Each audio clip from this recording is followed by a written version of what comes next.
3 minutes. 2 minutes.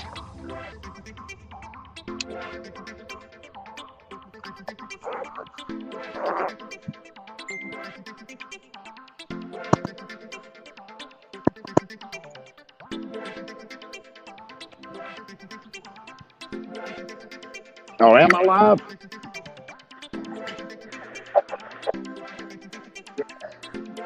All right.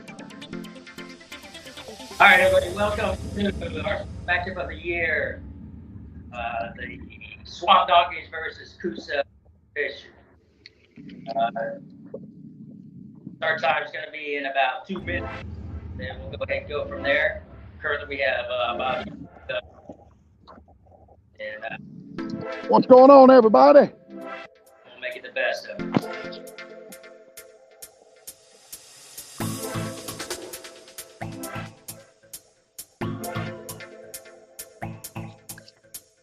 How's everybody doing today?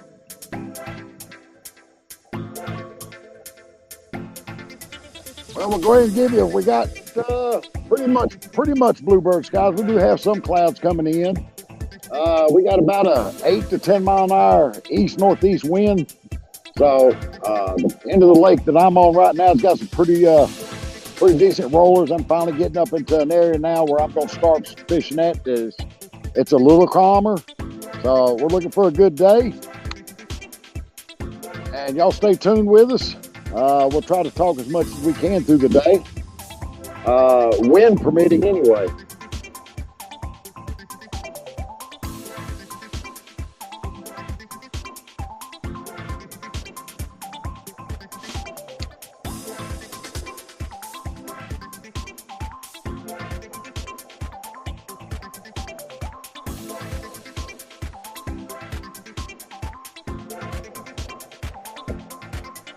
We are officially ready to go.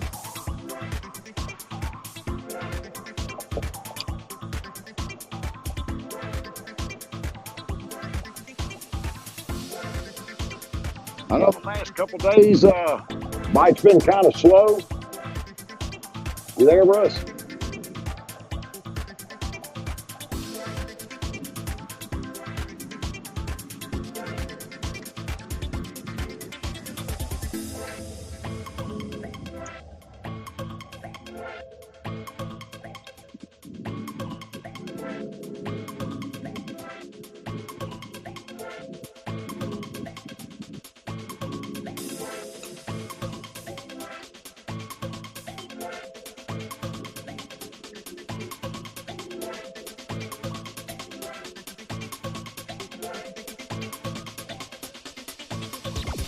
Hello. Yeah, I'm still here. Oh, okay. Yeah, I'm just coming in the back scenes real quick.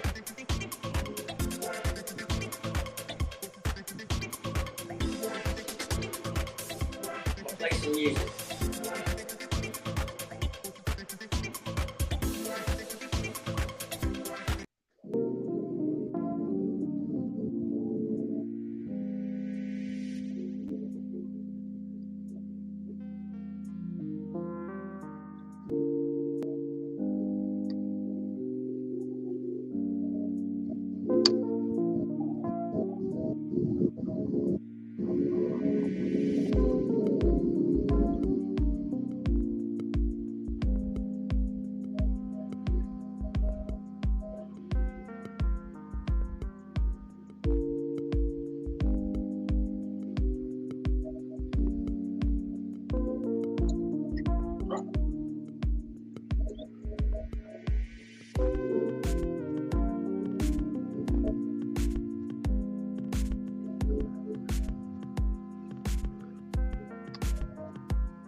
All right, Bobby. So how you doing? We're just getting started. Okay. It's been a tough bite, I guess, all week out here. So we're taking a few spots that we caught fish on yesterday. Then we're gonna start. We're gonna swing back around the other side over here into another spot, and then we're gonna start heading up river. Gotcha. Uh, one of the spots, I don't know if you can see them or not, but they're out here with two generators pressure washing their deck. So I'm pretty sure that's scared all the fish inside this little cove. Yeah. So we're gonna come back here where that big one was at yesterday and see if he's still hanging out back here. But the sun's starting to go in the right direction, so we're starting to get a lot of shade against the bank over here. So we're hoping the fish are going to start moving back up into these shaded areas. Okay. Sounds good. All right. Well, everybody else is saving their batteries and everything. So as far as everybody watching and stuff like that, that's pretty much what's going on right now. So for everybody watching and stuff like that. So a couple updates. a lot of the daytime is finishing right now, as far as their fishing and stuff like that. Um, so I'll be giving you score updates just as well. We got a little ticker down there at the bottom. We'll get that rocking and stuff like that. So hopefully for the best. But the main thing that we're gonna probably do, again, this is just a testing time period and stuff like that. See where we're at and how we're gonna do it and everything. Just to see, how things are going and stuff like that. All right. I'm gonna go ahead and I'm gonna cut off real quick, check a couple things out, and then I'll be right back.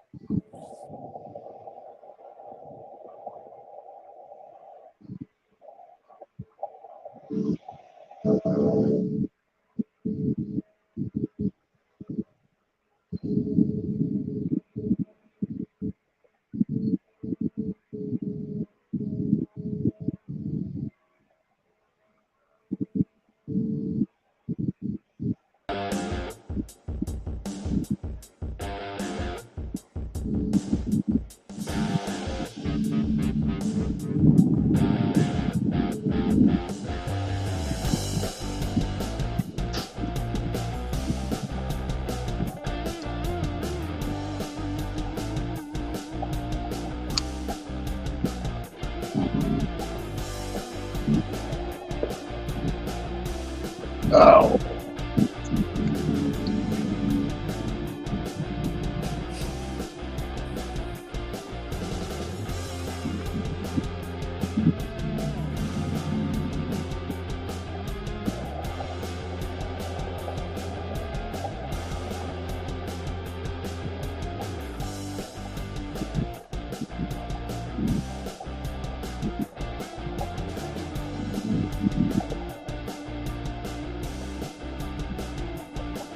So everybody, welcome to the first week of the KFL. For those of you who don't know what it is a kayak fishing team series. There's 28 teams from around the country, everywhere from Texas to Michigan, over to Maine, down to Florida, and all points in between. The first round is finished up today.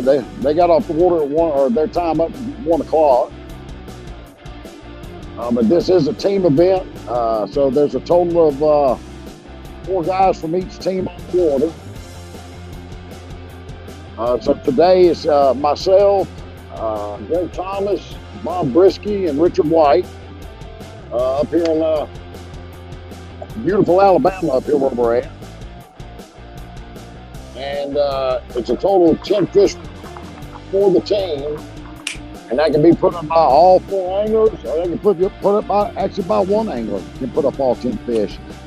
But it is a team event, so we're allowed to communicate with each other. We're allowed to help each other while we're on the water. There are 8 guys on our team, so it's a great format. Get ready to rumble!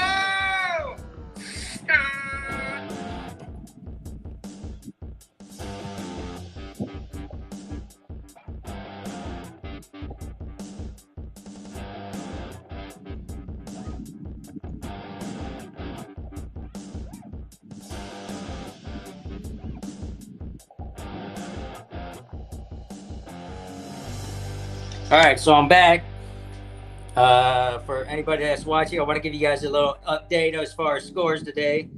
So currently, right now, the Maulers, Massachusetts Maulers, are defeating the Maniacs 157 to 2.25 to 60 inches. The Granite State Sticks 162.75 to the Rhode Island Rebels at 147. The Connecticut Renegades at 145 to New York Empire at 29.75. Again, they were thinking maybe a signal or something that might be affecting them. The Pennsylvania Bronzebacks 156 to the Delaware Doom at 114 inches.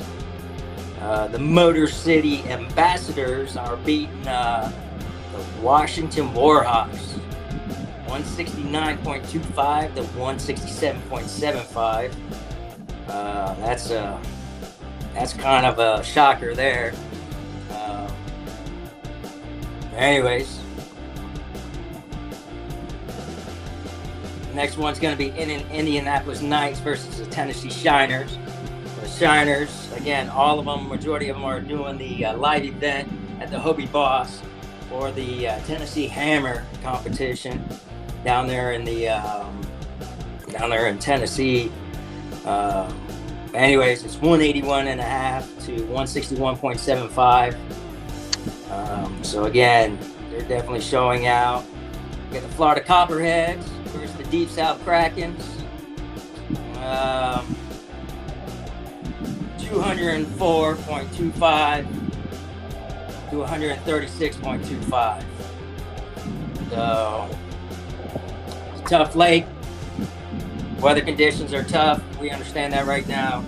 Very unfortunate, especially with the tropical storm that's going on through the area. So again, our hearts go out to the Deep South Krakens. We wish them the best next week.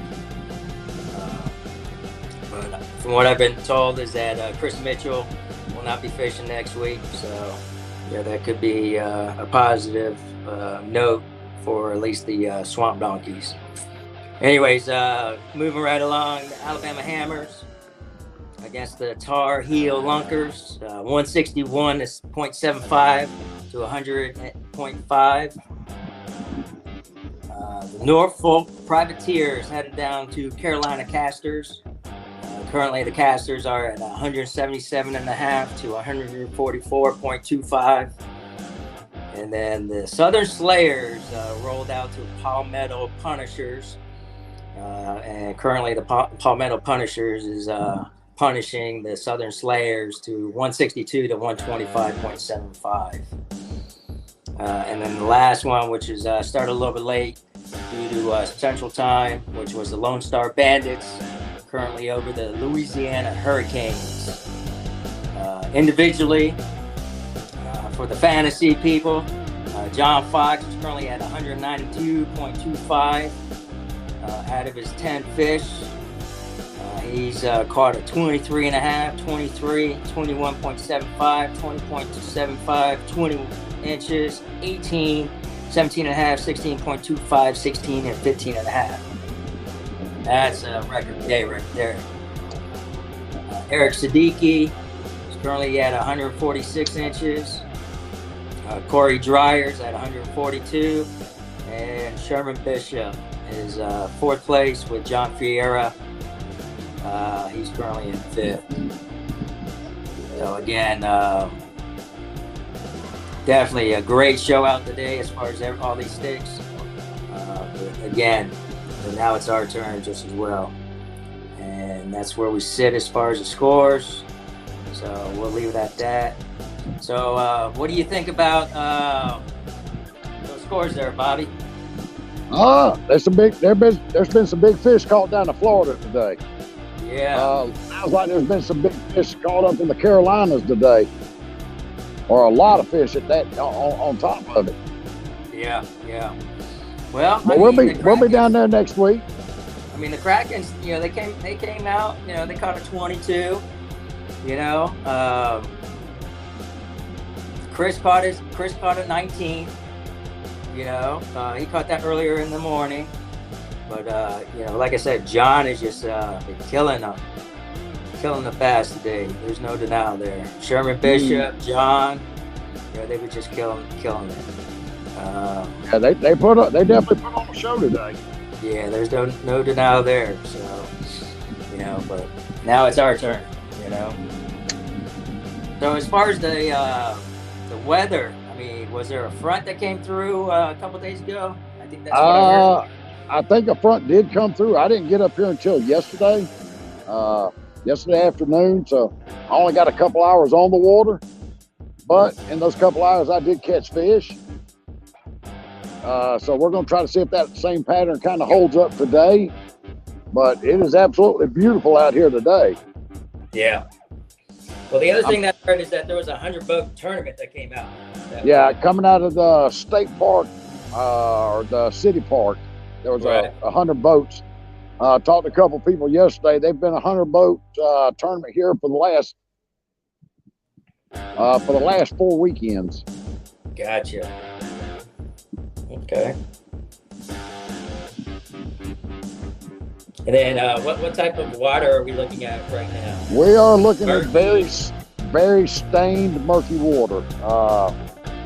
I'd probably say maybe a foot visibility from the surface, maybe a little bit more, but it's pretty stained, and the fishing has been real, almost dead stick and everything. Right. Gotcha.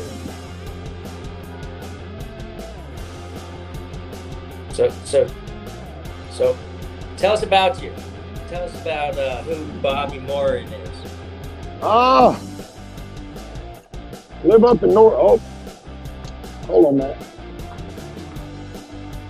Pine tree.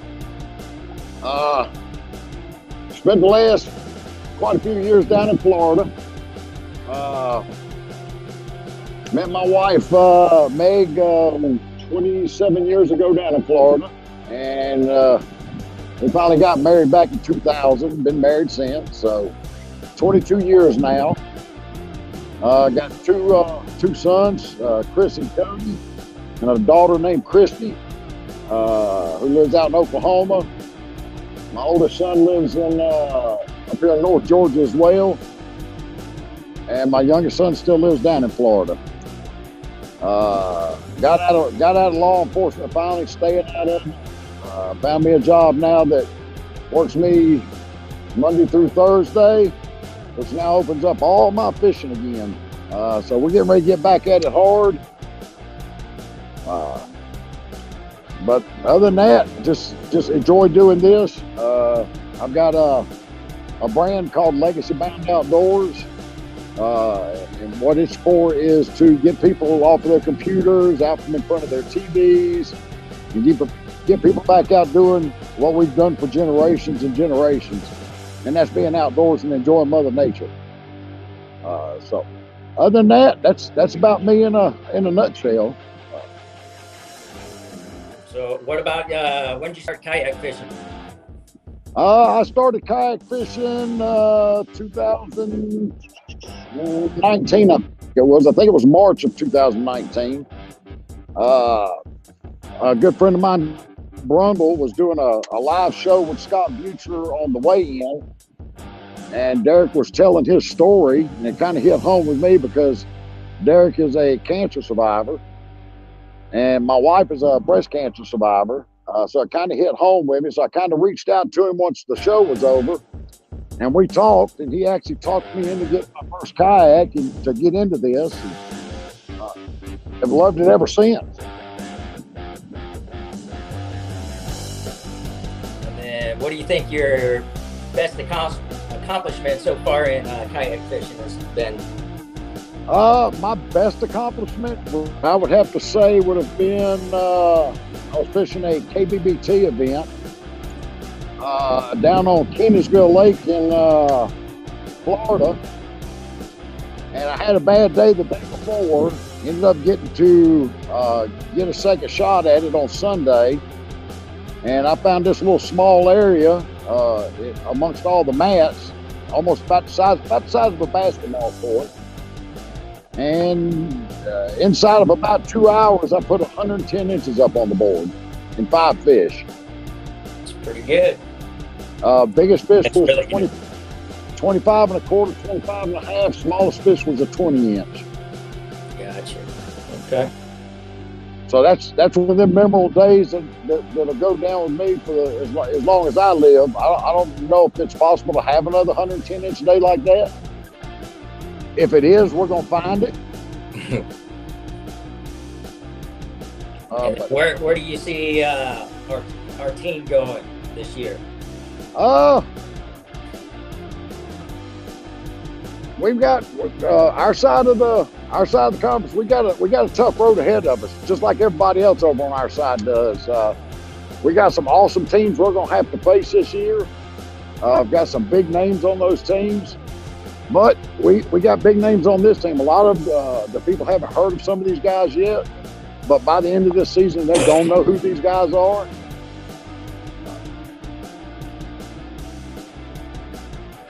Gotcha. So I think our chances of doing as good as anybody else is just as good as anybody else. We will grind. We've got a no quit attitude on this team. We'll go down to the last actual second on the tick of the clock.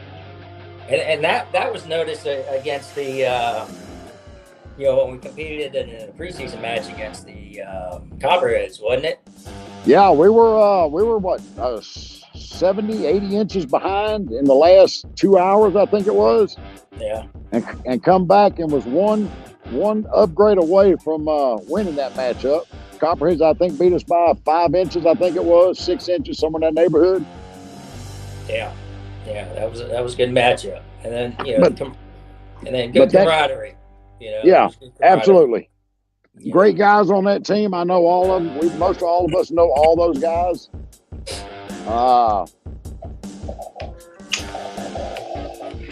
So we had a good time with it.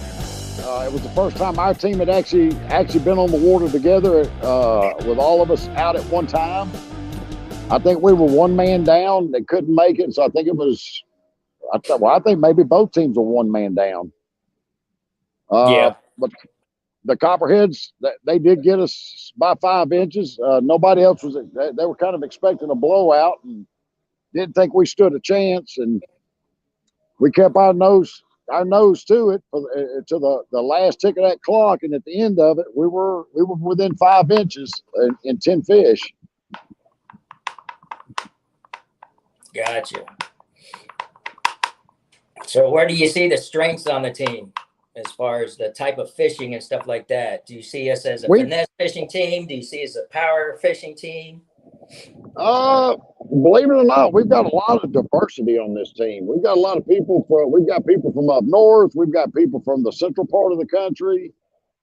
We got people from down south. So we've got river fishermen on this team. Oh, hold on, man.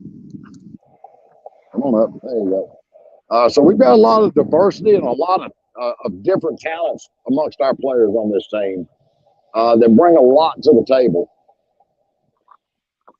So it's like I said, we share information with each other. Those who got strengths in a particular type of fishing we're going to be doing. It's going to get windy here in a minute. I'm coming back out of this cove, and I got the guy over here with the pressure washing. So we help each other out. If we got any questions, everybody's really willing and able to jump in and give advice and help out. So that's one of the great things about this team. And we're only going to grow stronger as the year goes. I did fishing last year. I was on the Washington. I started out with the Copperheads. Me and Sherman Bishop formed the Copperheads last year, and I ended up going to the Washington Warhawk for Greg Nosar. Mm-hmm. This year, was living back down in Florida, taking care of some family business down there. Reached out to you and a couple others, and we got this team started, and we've had to make some changes along the way. Gonna go through those bumps in the road like anything else that you do and start. But we're growing as a team. We talk to each other a lot.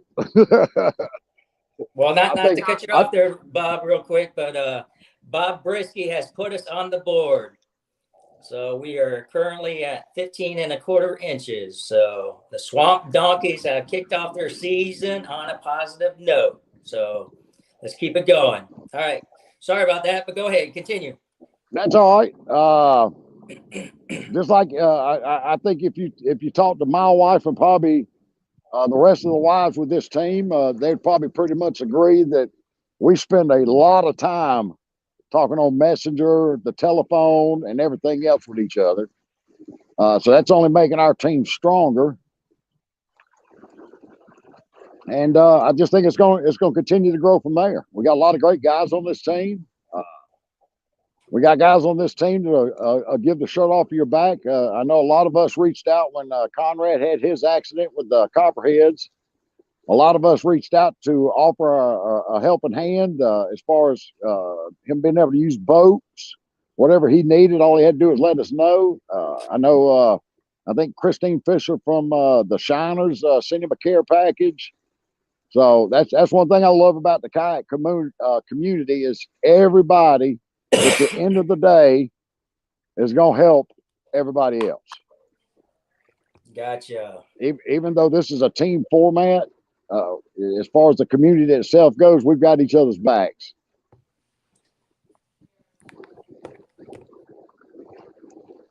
Nice. All right. So let's see.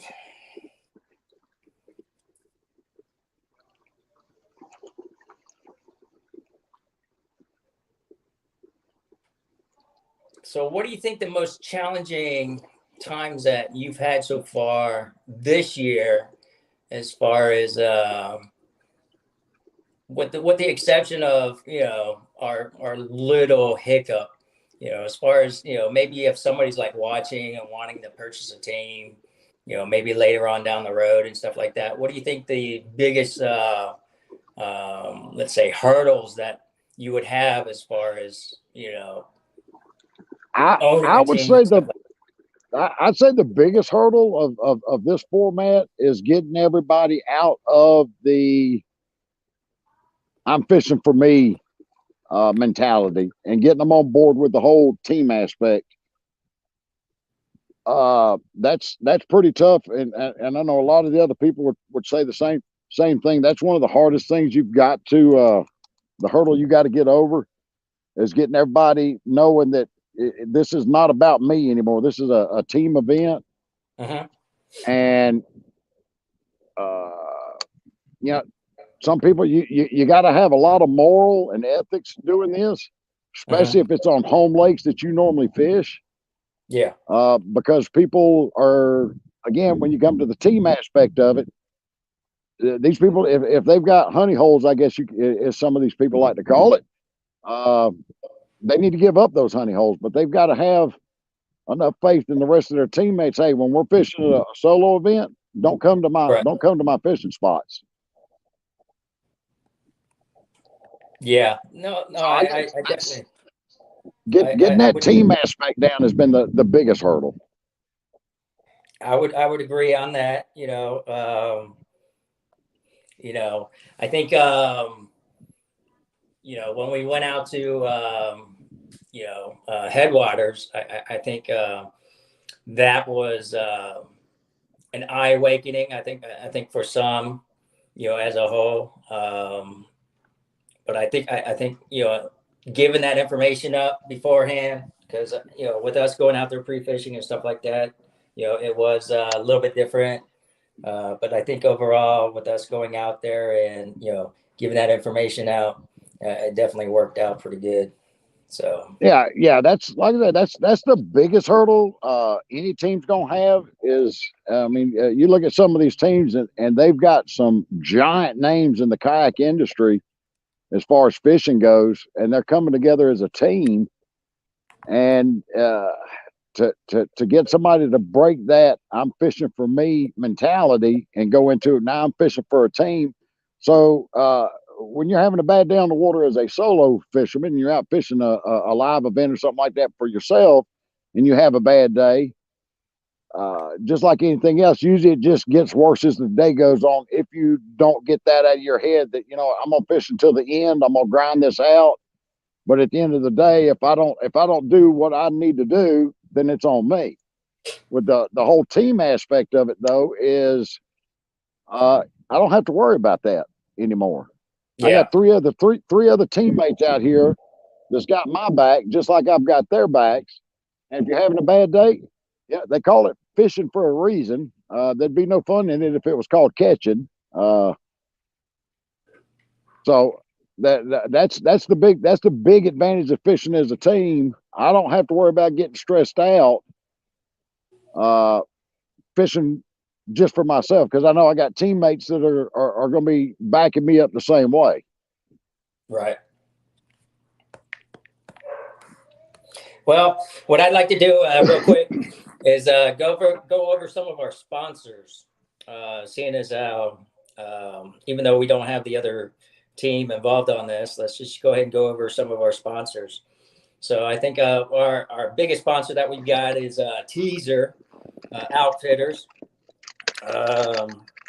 And, you got Mike Gilliott down South Florida.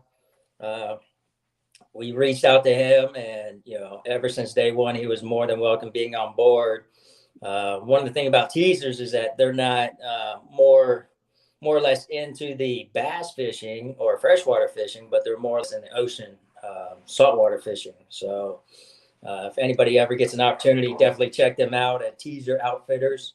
They got some great outerwear, hats and stuff like that. Definitely protect you, because not everybody, bass fishes and stuff like that, or uses that freshwater fishing. They definitely, like me, I periodically like to go to the Gulf of Mexico and shoot out there and, kick it out there and try to get some reds and, some other type of saltwater fish. So definitely check them out. The next one was the first one that we got on board was Motley Fishing. They've been a great sense since day one. I think one of the things that I've noticed as being a co-owner of the team later on is the cost. So when it comes down to trying to get all the monies and stuff like that, as far as travel, staying in houses, while everybody's pre-fishing and stuff like that, all the costs come into play, and it's very beneficial to have those monies to help you with that. Especially with gas, it's like I filled up with gas today and it was $4.75 a gallon. I think when we first started off this team venture, I think it was like at $1.79 or maybe $2.10 or something like that. So now it's all the way up to $4.75. At least today it was when I purchased, and I feel for the diesel owners. Those they're definitely over in the fives and sixes as far as dollars wise. But either way, we definitely want to give out a shout out to Motley Fishing. Definitely, they've got some great tungsten weights, great prices. As a matter of fact, they're group packs. The more that you buy, the cheaper it's going to be. Their tungsten weights are labeled. And like I said, they sit on those hooks very well, whether you peg them or not, but they just sit on those hooks very good. And, they're not bulky. They don't catch the grass and stuff like that, especially being down in Florida. We throw a lot of grass, throwing in grass. I know when I was up in Gunnersville fishing, I was using their weights.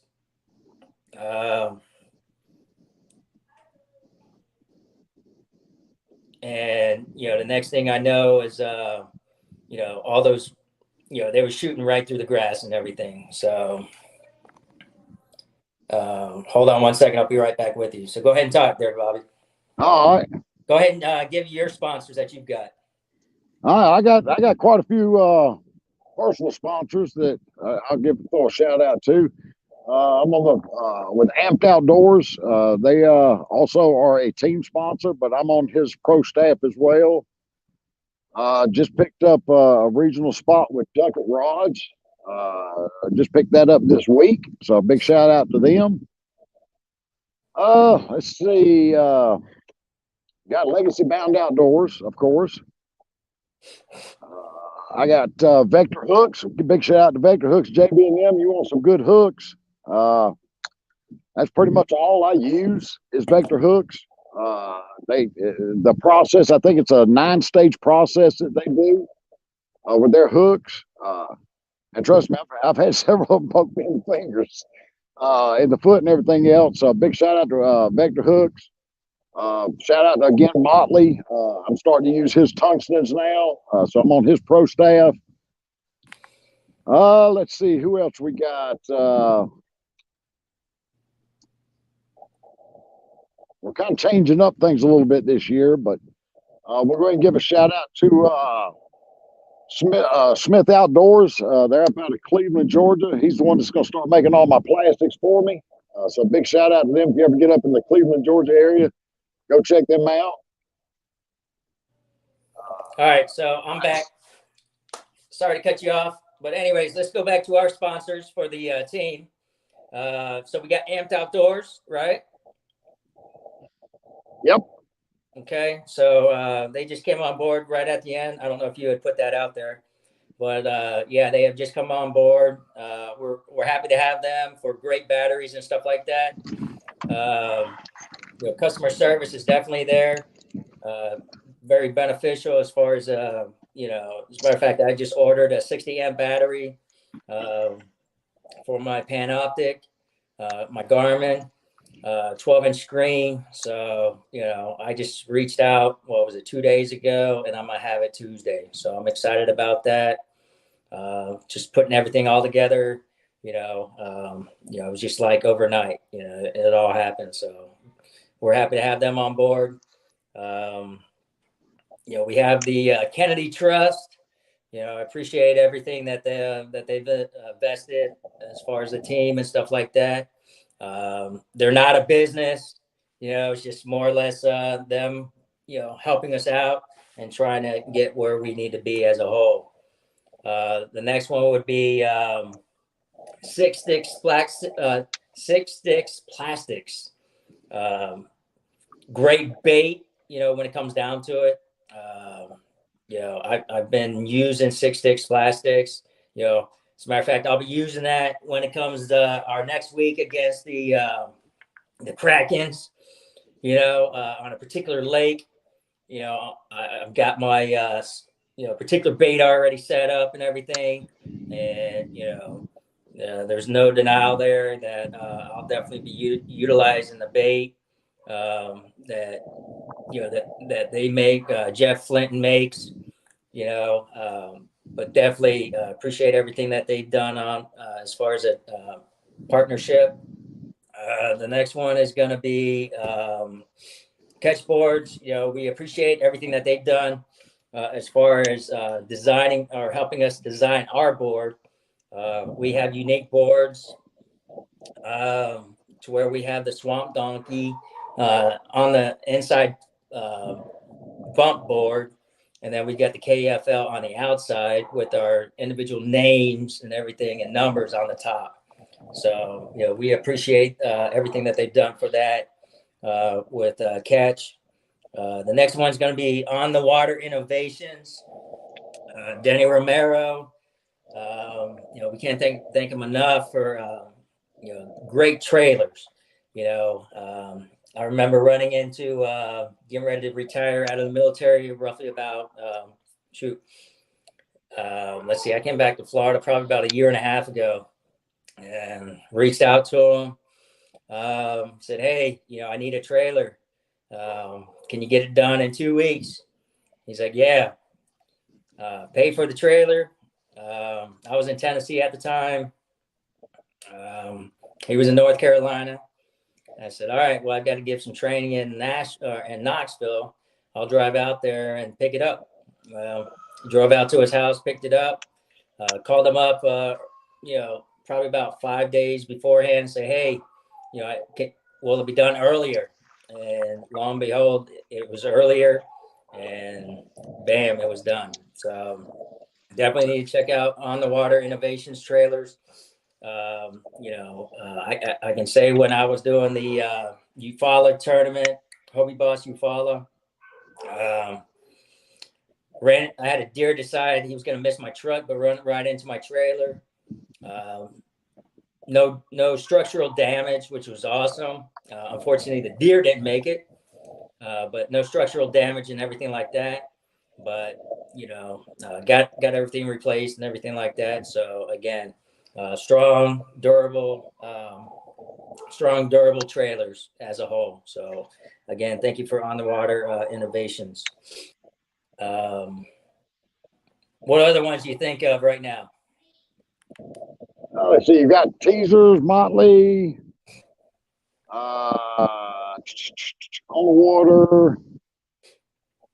How about 44 Tackle? 44 Tackle. Okay. We're in the real nice hats they sent out to the team.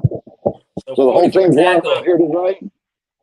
So 44 tackle. So I read. So if you guys don't know me down in Florida, I'm known for the candy store. So with that being said, we try to reach out to them and try to get a little help from them. And unfortunately, things didn't work out.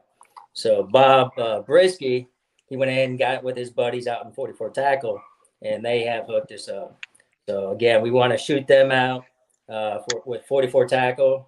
So if you're ever in the Leesburg area, right off of State Road 44, definitely go out there. They got everything. I was shocked. One of my favorite color is Speedworm. I forget what color it is, but it's something red. That's my secret. Okay. But anyways, so I went ahead and I was looking for it. Even went to went to Zoom and everything, and Zoom referred me to like 4 different companies and everything like that. And then, I researched it. None of them within 100 miles carried the speed worm of the color that I was looking for. Anyways, it's Junebug red. But so, anyways, Bob Brisky told me, he's like, dude, 44 tackles got him. And I was like, holy cow. Next, I order. What did I do? I ordered 6 bags of them, 10 bags of them. And the prices are right, for the mega speed worms. Couldn't go wrong. $6.99 a bag. I was like, holy cow, you can't go wrong with that. So, but they've got other things just as well. So definitely, if you get an opportunity ever down in South Florida area, or if you ever go online, go to 44 Tackle. They've got baits, they've got equipment, they got reels, rods, and everything like that. The next one would be Mondo's Fishing Company. Okay.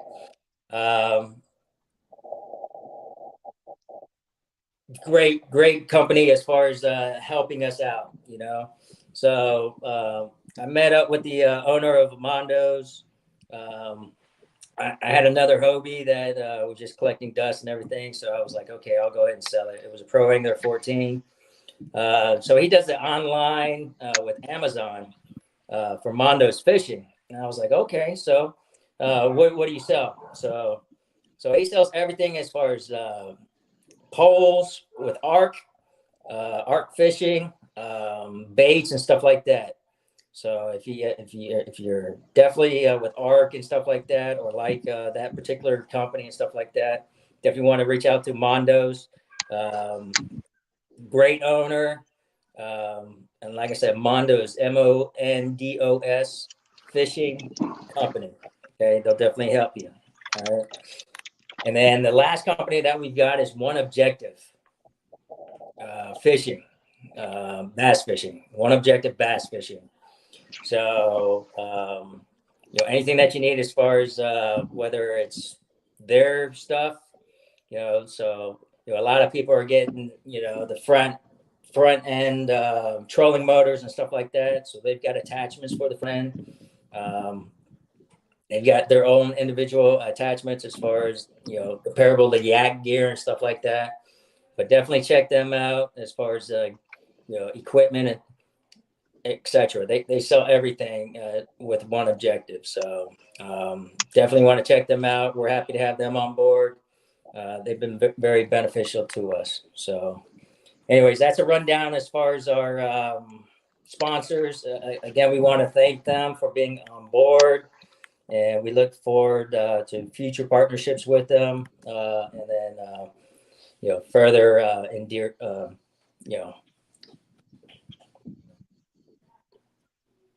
yeah, that's the way I talk. Sometimes I just come to a straight blot. That's all right. But there you go. All right, so we're moving on. Age and experience. Yeah, sometimes they just come to a complete block. So, anyways, but so anything else going on out there right now? Right now, no. Again, about like it was yesterday. The bite was real slow in the beginning. Yeah. It picked up as the day went on. Right now, I'm throwing a crankbait out here, dragging it across the bottom, switching back and forth between my other stuff that I am using, trying to find that what they want to bite right now, if they're going to bite right now. So yeah, it's been a tough bite here. A lot of people we've talked to, the guys have talked to over the week, they've been here. Everybody's saying the same thing. I think they met a guy yesterday over at the boat ramp who has lived on this lake for 20 plus years and bought a bass boat, I guess 4 or 5 years ago. And yesterday was the first time he'd ever put a bass boat on this lake. Really? Yeah. And the time since he's had it, so he's had it what 3 or 4 years, something like that. He said. And Right. this is the first time he's actually put it on this lake. He usually goes up to Gunnersville to do his bass fishing. Gotcha. Okay. So I'm going to be swinging down here just a little bit more through this grass right here that I'm working, see if anything's on it. I'm not marking a whole lot of fish right now, but we're going to give this a couple more minutes, and then we're going to make a move back up, way back up river. So I'm going to get you to put me backstage for a few minutes while I get back out on the main lake and getting all that wind again. Okay. But I'll let you know when that happens. Okay. Well, I'm gonna go ahead and put some music on and then just let it flow. All right. All right.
You back in, Bob?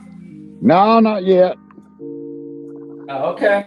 I'm gonna try one more dock over here, and then I'm gonna make my move. Gotcha. It's a big dock, got a lot of shade up under it. I'm gonna try to get over here, and maybe skip a jig up underneath it. Gotcha. Well, score's still the same right now.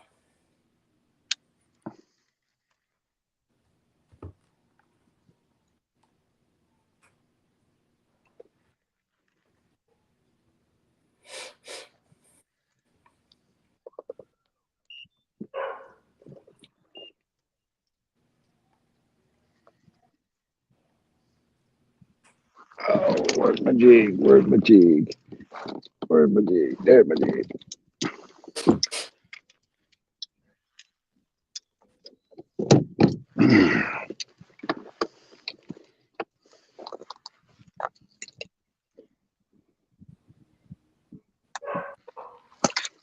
Oh, that didn't work. That hit the water too soon.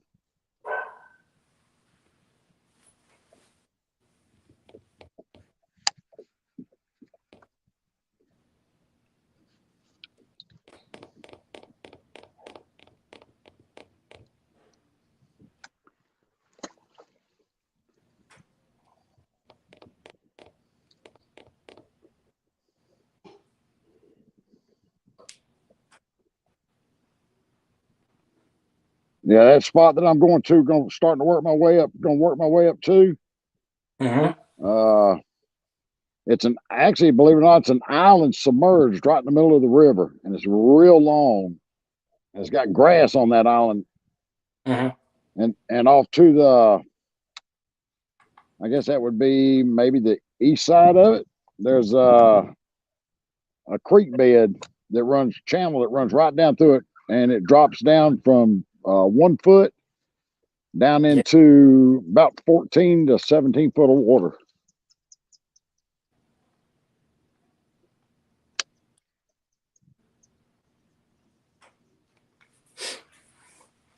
So I'm gonna go fish that ledge, and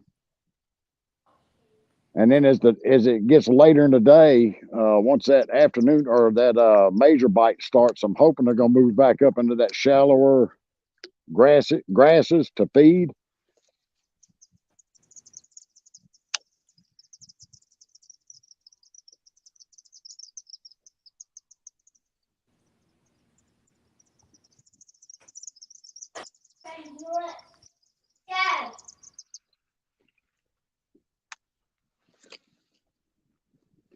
Oh, that made a big mess.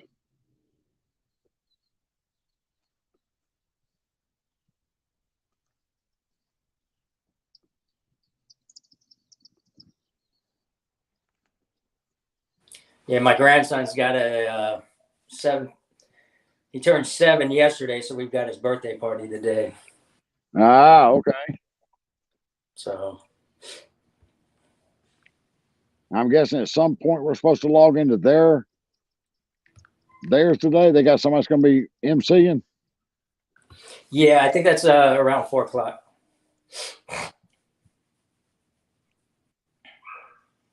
Trying to see if we can get other people on.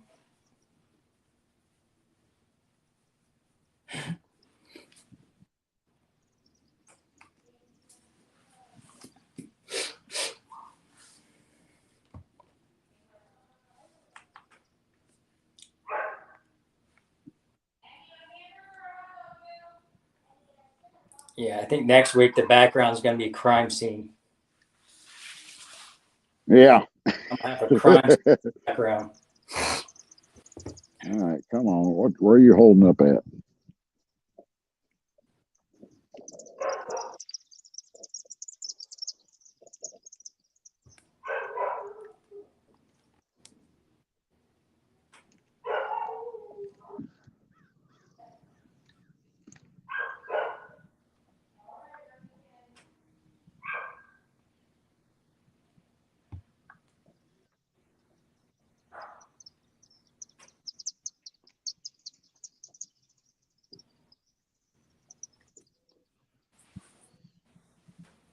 That's what I hate about mono. Yeah, I don't use mono. I'm all braid.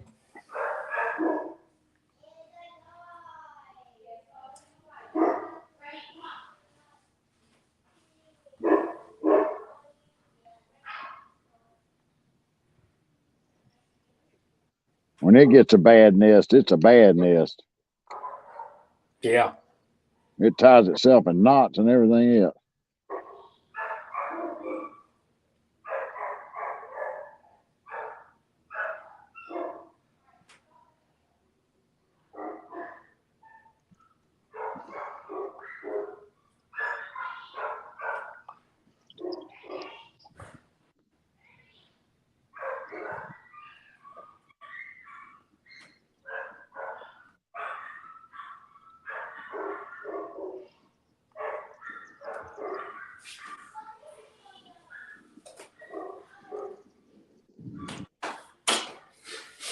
This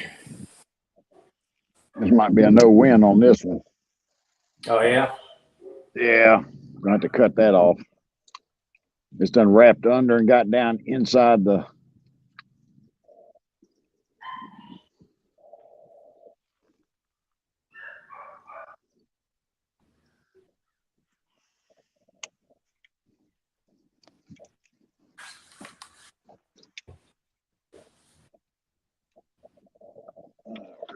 Cranky bait. That's what we're gonna throw in there. We get out there about that hour, I think. All right, so I'm gonna go ahead and start making my move now. So I'll be ready here, and I don't know how long it's gonna take me to get up there, but All right. Well, I'll put you back on hold. all right.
So how's it going?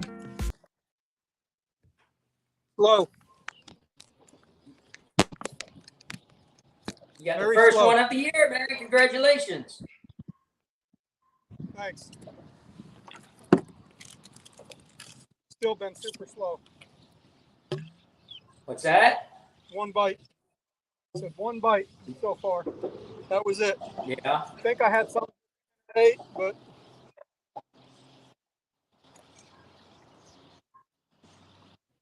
it's been tough. Just like it's been all week. We kind of knew that though. Yeah. Well, nothing's really changed on the end, so we're doing good. All right. You talked to anybody else? Yeah, so I've been talking to Bob the whole time, or Bobby. Nobody else has popped on. All right. How's he doing? He's just trying to find stuff. He hadn't had a bite yet. So He's moving to another location now.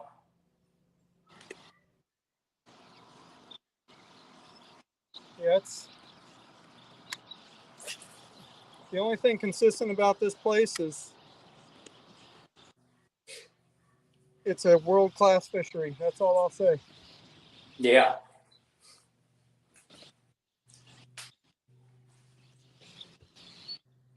It'd be nice to nab one here on this freaking point. So you got Greg or what's his name around you? Richard is probably about half a mile or so from me. Gotcha. And Bobby is probably about 2 or 3 miles from me. Gotcha. I started together, but kind of holding on this point, just working all the corners of it, the quadrants of it. Trying to see if I can find something. You can see them, but they just don't bite right now. Yeah.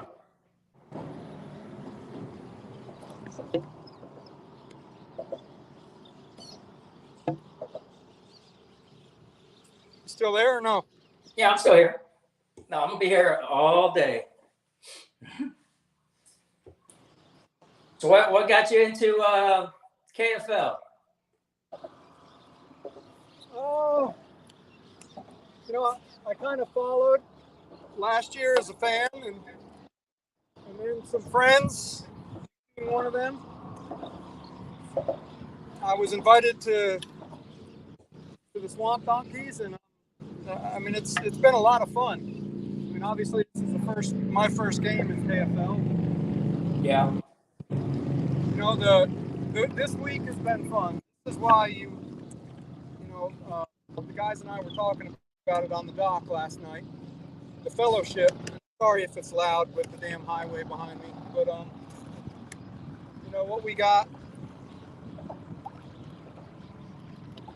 last night, just hanging out, talking, re-rigging, cutting up. It's the same as what we had on Lake Gunnersville in that house with guys from those other KFL teams. It was a lot like that. Yeah. It's, that's why that was one of the big attractants to it, especially when Greg said, that the intent was home teams would host away teams. You'd get to know different anglers.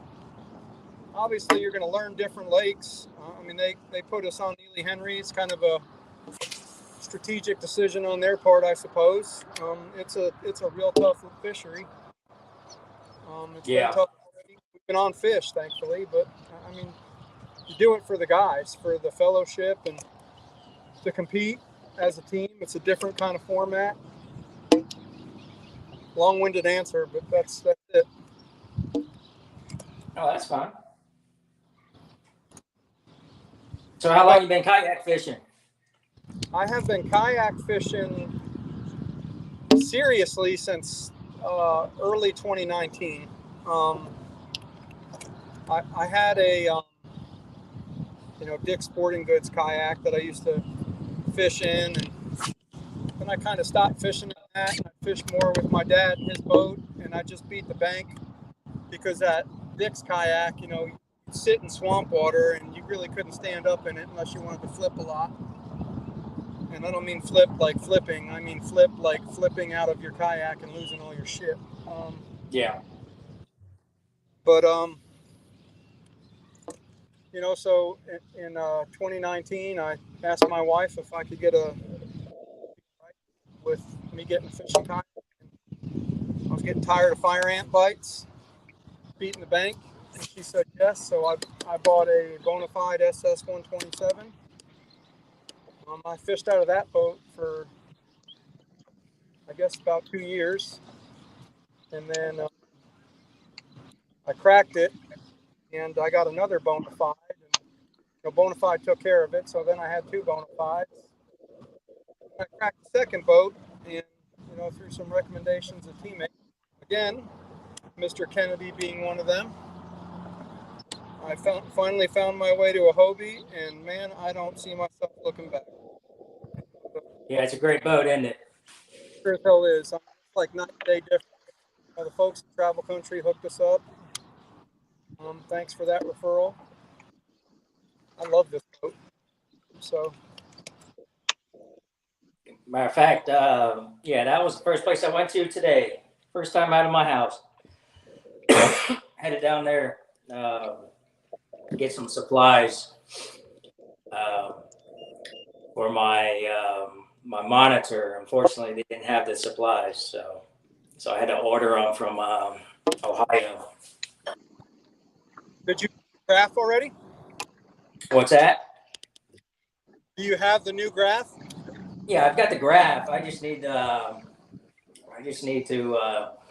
get the attachment to where I can screw it in, so I can put it on my crossbar. Correct. So, but yeah, the graph's in. Yeah, so hopefully I should have everything. If everything works out, I should have everything Wednesday.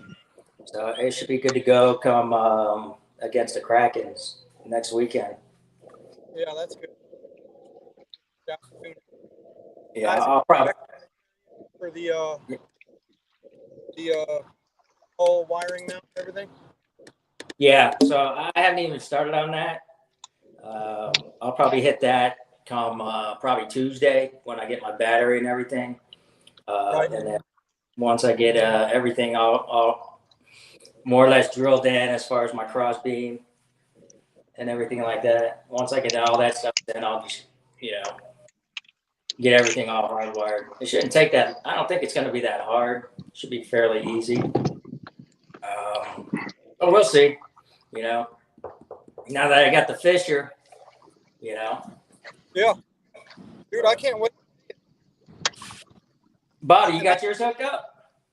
Say again? Bob, you got yours hooked up? No.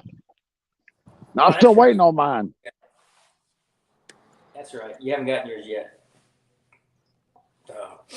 But yeah, so and then I found out that Chris Mitchell's not fishing next week. Are we on live or? Yeah, we're live. Oh, okay. Yeah. It's KAF trail stop, so I didn't expect he would. Yeah. So yeah, he decided to go ahead and he's gonna fish the blue lake, whatever that is. Blue Blue Cypress. Cypress. Yeah, he's gonna fish Blue Cypress. So should be interesting who's gonna fish it now. So, but yeah, they got I think the total on theirs was 204 to 136. I'm surprised the copperheads were that low. What's that? I said I'm surprised the copperheads were that low. I've been talking with a couple of them throughout the week. Yeah. Primarily Sherman, and I kind of, with that front coming through, I expected them to put up a bunch of 23. I don't know how many they ended up with. I know John had one, but yeah, Sherman had one and John had one. oh,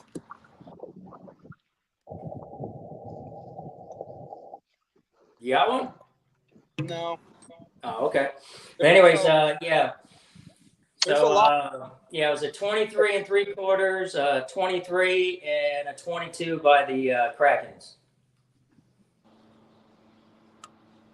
Those are, and then a 21, a couple 20s. So, but John rocked it. John rocked it today, big time. Yeah, he had we were watching it in the house this morning. Again, back to that camaraderie. Yeah. We were watching it in the house. All four of us kind of commenting and really talking about all the KFL teams. There's some, that Washington, Detroit game, I guess, was. Yeah. I don't know what they ended up at. Last I checked, Detroit was beating them. Yeah, it was. Let's see. The scores were the Maulers 169.75 to the Maniacs 60. Wow. The Granite Slate 6, the Rhode Island Rebels. That's John's team, right?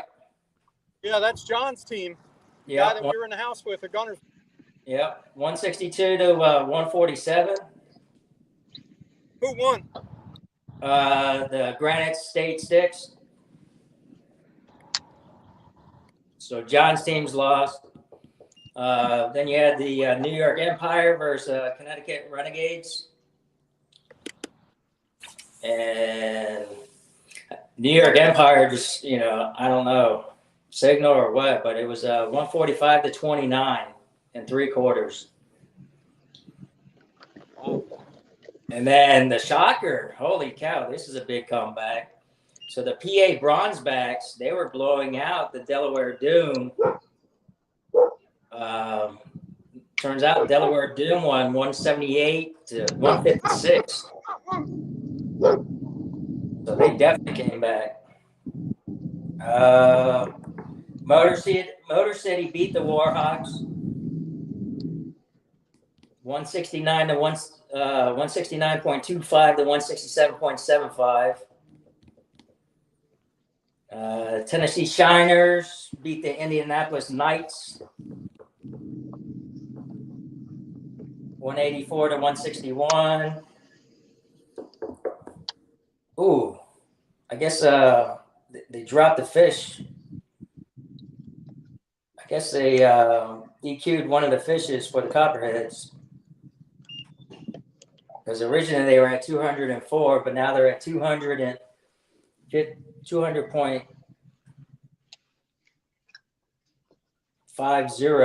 I don't know where that 2-3 came from. But anyways, 200.5 to 136.25. So did I lose Bob? Yeah, the service ain't real great on this lake in certain spots. Oh, okay. I guess we lost him. And then the Alabama Hammers beat the Lunkers 161 to 100. Carolina Casters beat Norfolk Privateers 177 to 144. Palmetto Punishers just blew out or just beat the Slayers. And then, Louisiana Hurricanes is beating the Lone Star Bandits. That might be over with. Yeah, that should be over with now. So the Lone Star Bandits get their first loss of the season. Yeah, it was going to be tough for them to go in there and beat Rodney King and them on their home waters. Yeah. And then Arkansas Hogs are leading and we're leading. But I don't know if Goose is holding back. We'll see about that. And then John Fox ended up with 170.5. Zach Bunner. I don't know where he's out of.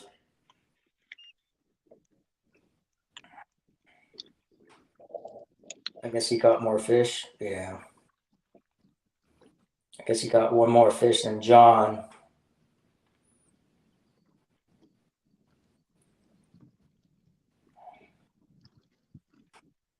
Yeah, because John caught. Yeah, two of them caught more fish than John. But I think they canceled out one of John's fish. Yeah, they must have DQ'd one of John's fish.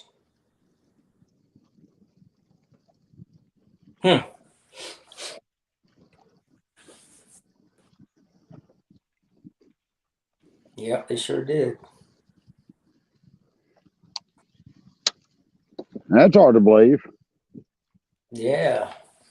Makes me want to check my fantasy now. You doing fantasy? No. Because I think I had John. I think I had Sherman. Who else did I have?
see what you've got here.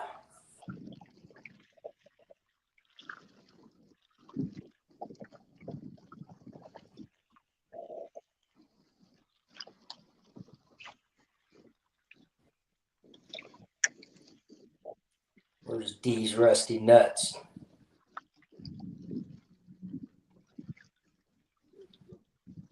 There it is.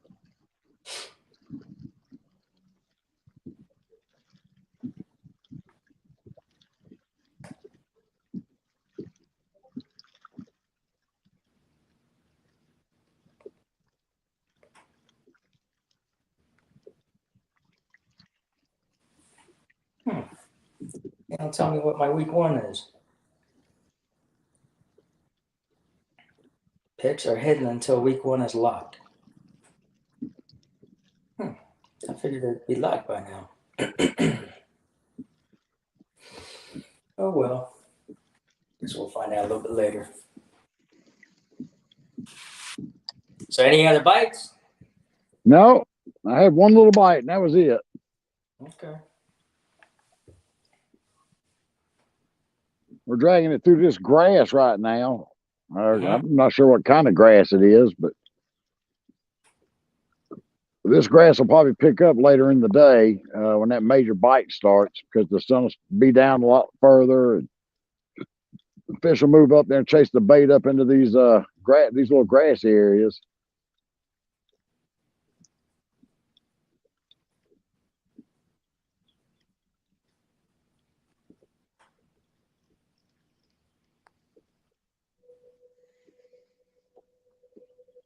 Right now, the sun is straight up overhead. So I'm trying docks and any place I can find any shade at, which is kind of hard to find when the sun's straight up overhead.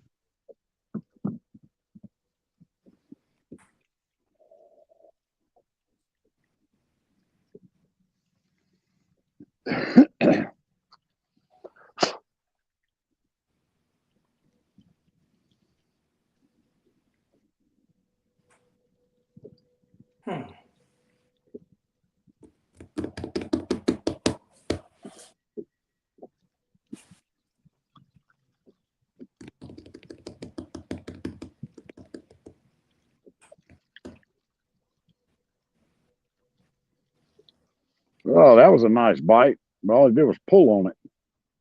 Oh yeah? Yeah.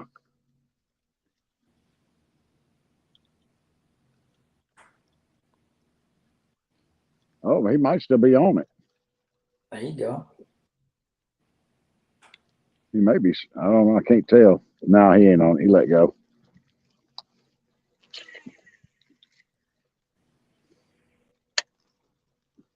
Oh, we're going to sit down with these waves coming in before I end up throwing myself out of the boat.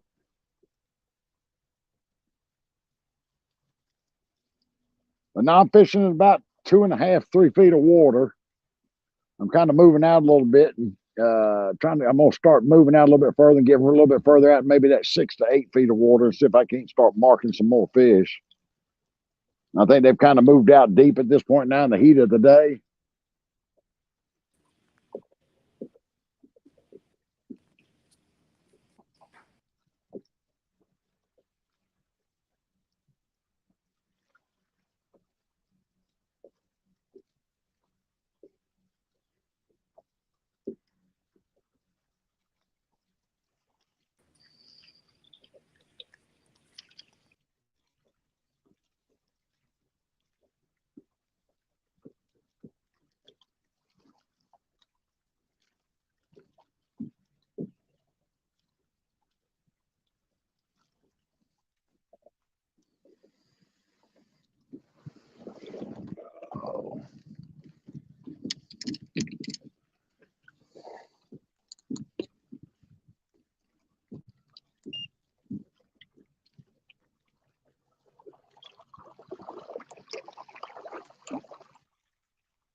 Let's move out a little bit and let's see if we can't find maybe some brush piles out here in a little bit deeper water. See if we can mark some fish. They were suspended probably about 6 to 8 foot yesterday.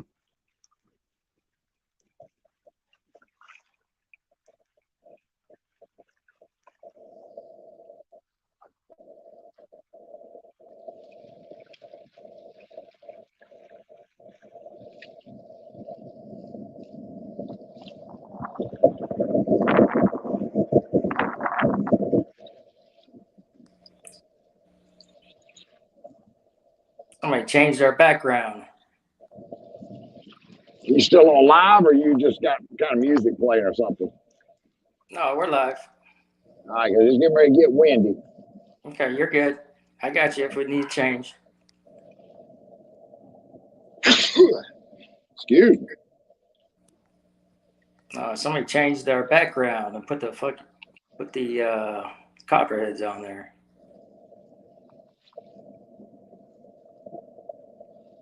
All right, I'll get it back.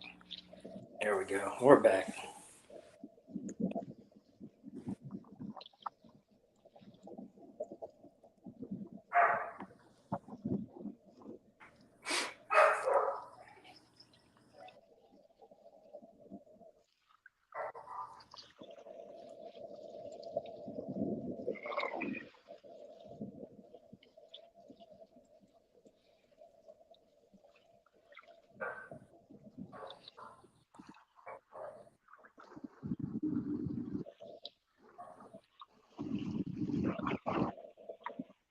I figured I better put my ball cap back on before my wife calls me and yells at me if she's watching. Because she's gonna tell me I'm gonna get my bald head gonna get sunburnt. Oh yeah.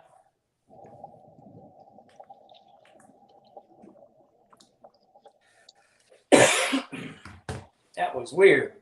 But look what I got. You got a fish? No, you know what this is, right? I can't see it. Oh, that's spray, huh? Yeah. Nobody knows about that. I'll be right back. Yeah, go ahead and put me in the back real quick. Okay.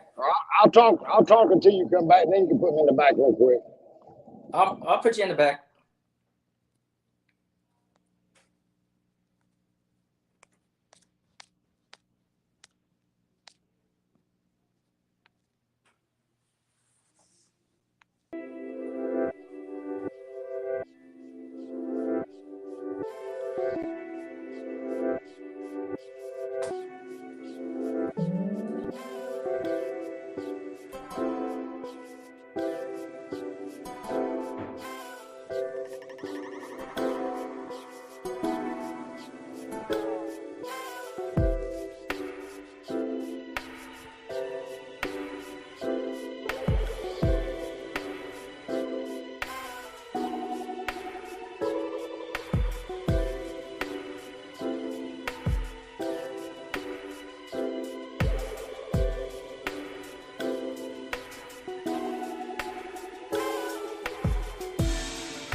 All right, you're back.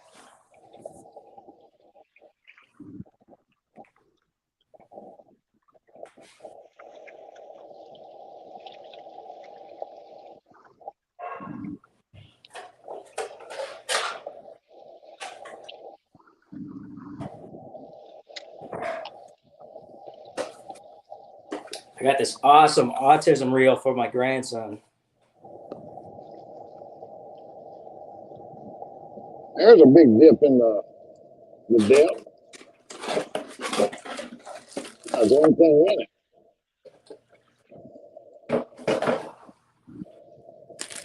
So, if anybody was ever interested in looking at the 6 gill reels, this is what they look like. The autism anglers.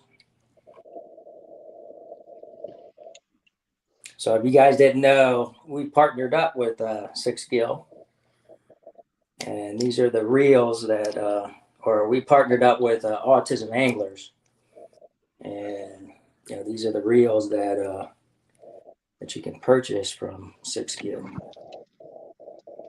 It's pretty cool because you got your autism little puzzle piece. So it's definitely a nice reel.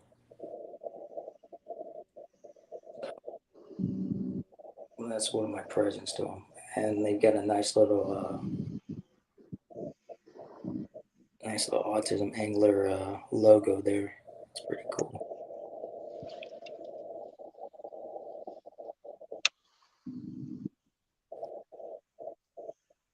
So yeah, tighten it up for them. I'm marking a bunch of fish right now. I just don't know what kind of fish they are. Oh yeah? But it looks like stuff maybe shooting off the bottom, coming up and hitting them. So we're gonna try a crankbait. I may get out one of the extra heavy rods I've now got, and may throw on one of them deep diving D10s on there.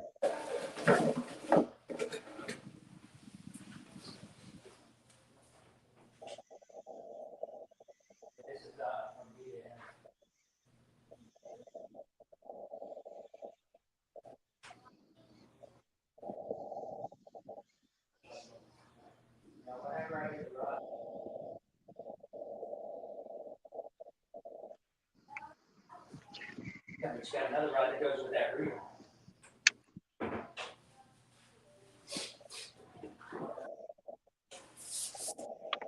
And then if anybody was ever interested in the reel, bait casting reel, it's the bait casting reel comes with it for autism anglers. That's pretty cool. Got some nice colors to it. Like I say, 6 gil. Where are you at? You back out. And we're gonna drop you down.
Now I get confused. Now Do he's I? back. John's back to 192 again. So I guess they rejected it and then gave it back to him. They might have had another picture and just loaded up another picture of it. Yep. Yeah, it was a 21. That's the thing to do though when you catch a fish. Take multiple pictures. Take multiple pictures. Yeah. So Arkansas Hogs has moved up to 30 inches.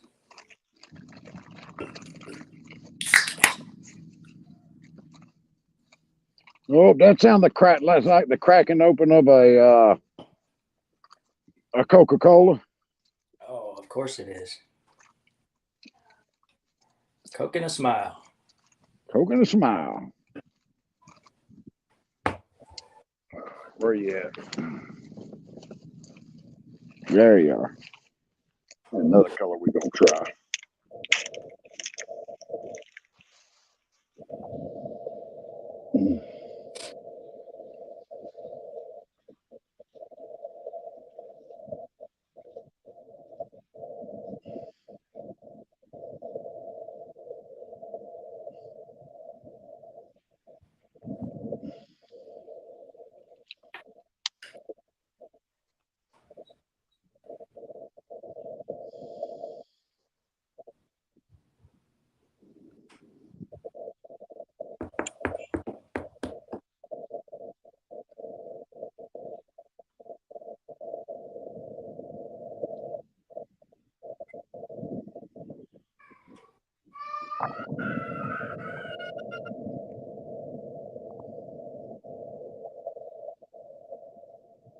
Well, I tell you, I'm looking at Sean Spears' fish.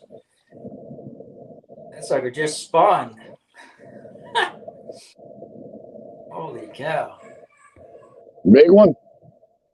Yeah, it was 22 inches. But it looked like it just spawned. She is flatter than flat.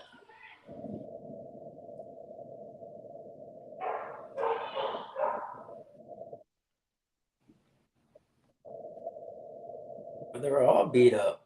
That's crazy.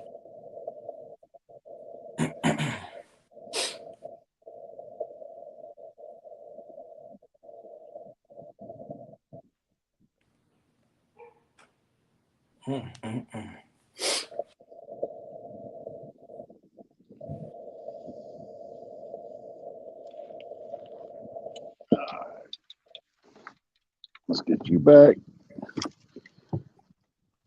We're actually going to switch you out. We're going to go a little bit bigger.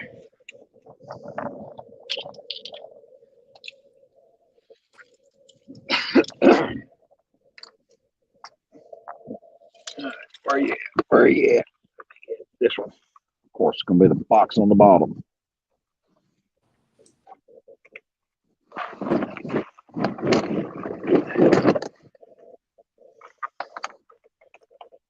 Oh, John caught the 23 and the 23.25.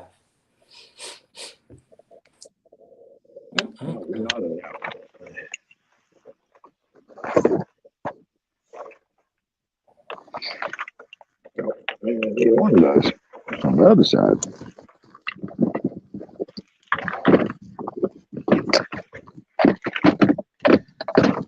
There you are.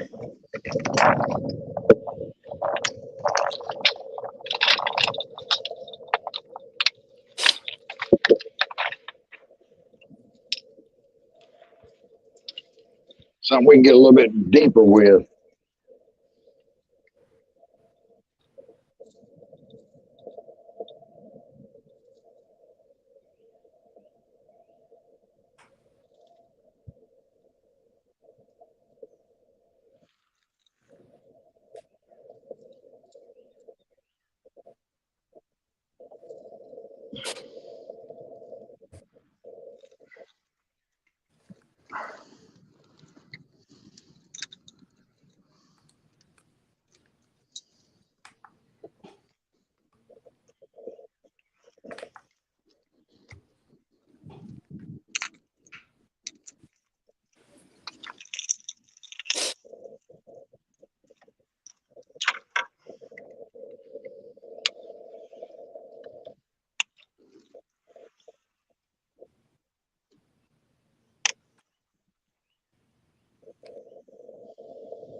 Oh, Coos is on the board.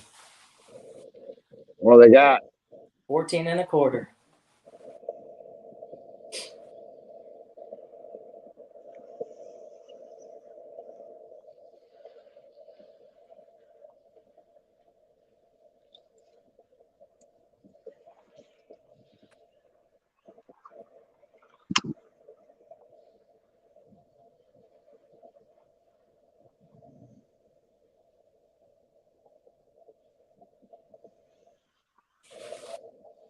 Lance Coley.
Man, I tell you, I wish I was out there right now. Oh, I know you do. You wish you were out here and I was working this camera boat. Exactly. I was just one day too late. Oh, it's all right.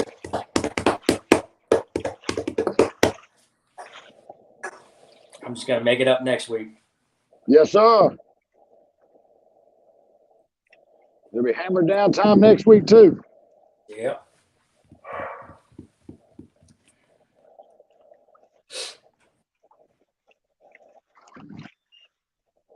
Man, I'm marking a lot of fish too, though.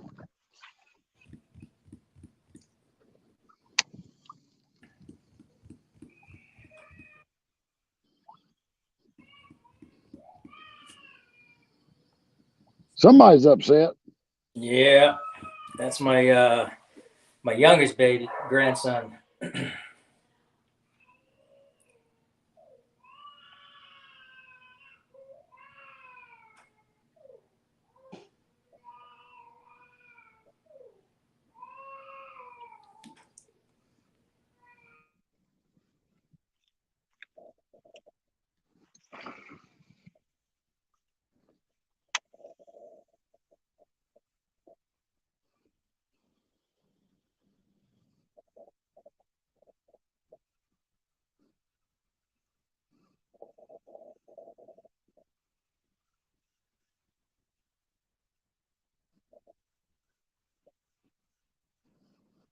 Well, that one got it down there. Now I'm dragging across it about 12, 13 feet, dragging it across the bottom on a crankbait.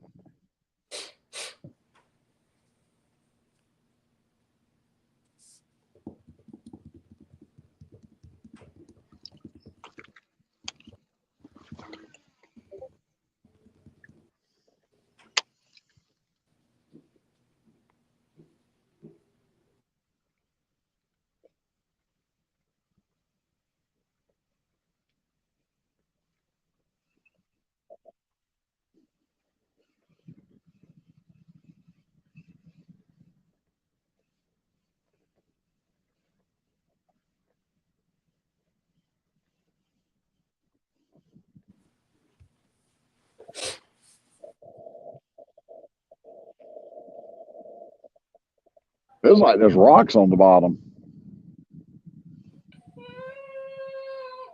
Probably a good chance.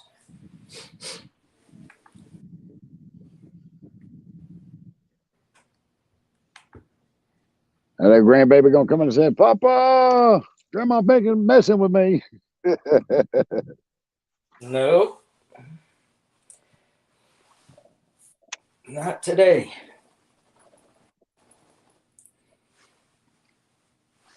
Yeah, the birthday boy went out with the wife and his aunt. Ooh.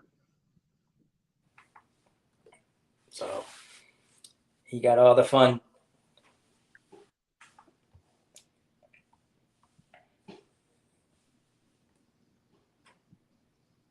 Oh, so you're babysitting the little one? Oh no, I'm not babysitting anything. I'm live on TV right now.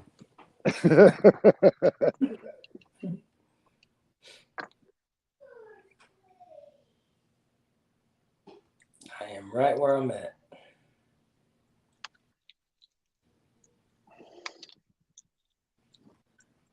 There you go. We'll switch over to you. We found some shade over here.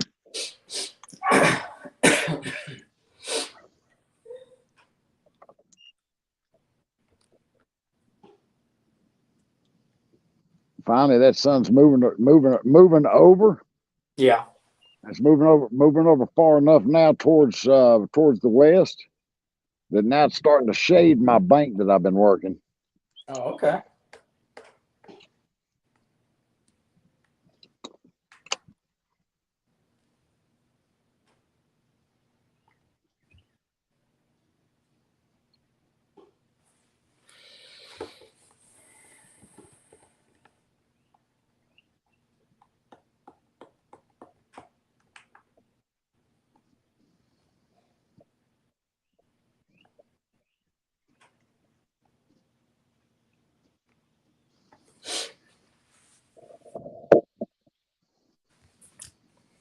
So you want to go out with me to Tennessee?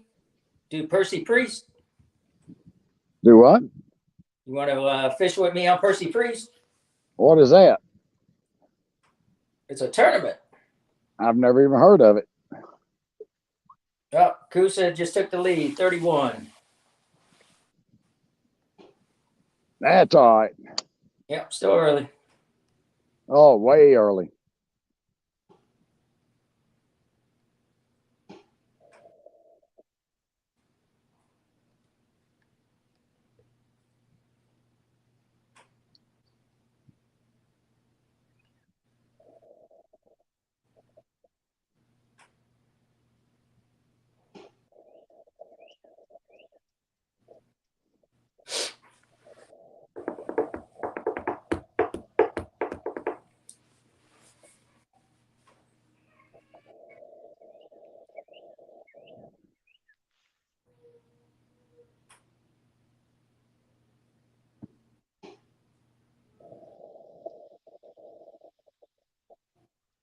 Colby McGowan.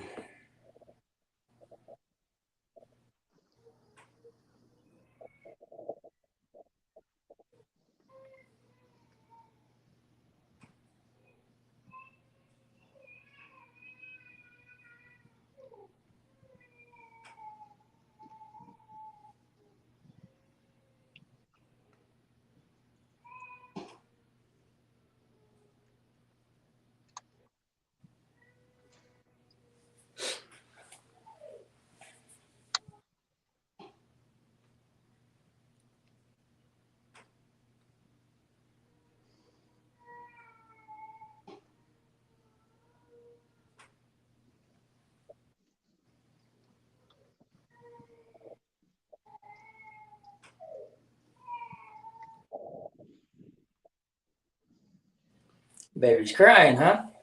Yeah, he is.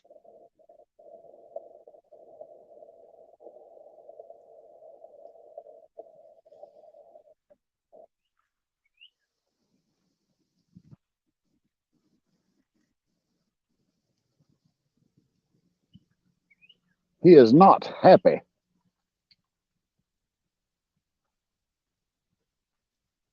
I think she put him down to go to sleep. That's probably why he's not happy.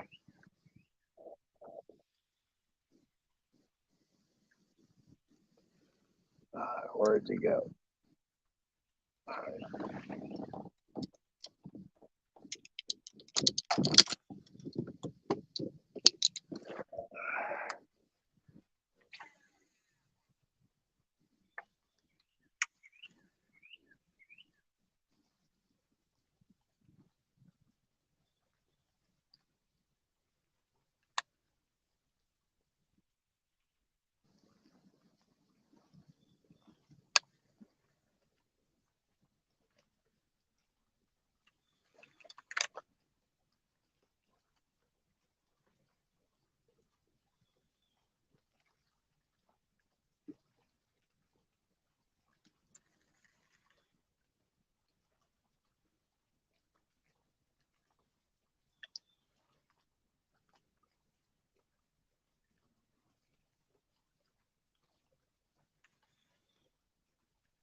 Mm-mm-mm. All right, I'll be right back. All right. Well, I guess y'all get to look at me now. Bite's still tough. We're just about having to dead stick it, trying to get the bites. What bites we are getting, they seem to be short striking a lot. Looks like they grab the tail end of it, run with it until it falls out their mouth. So we're changing up a little bit of what we're doing, and hoping we get the pattern back on that we had yesterday.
I think they had a minor feed earlier today, probably right around that 11 o'clock hour. So uh, with the sun up, everything's gone out pretty deep. So we found some deep pockets. We're trying to see if we can't get something off these deep pockets, about 12 feet right off the docks.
All right, we're going to make a little move here.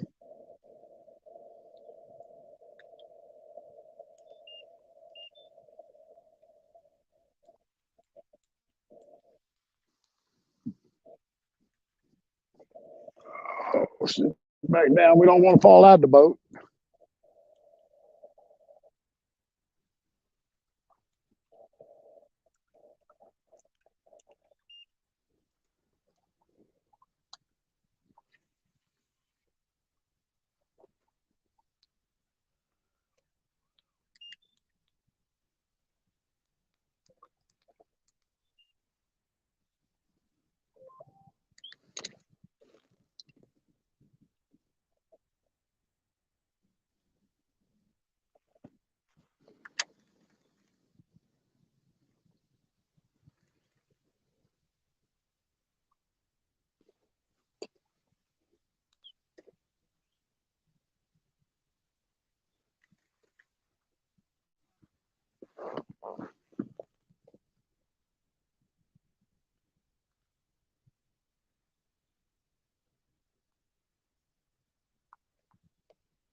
All right, I'm back.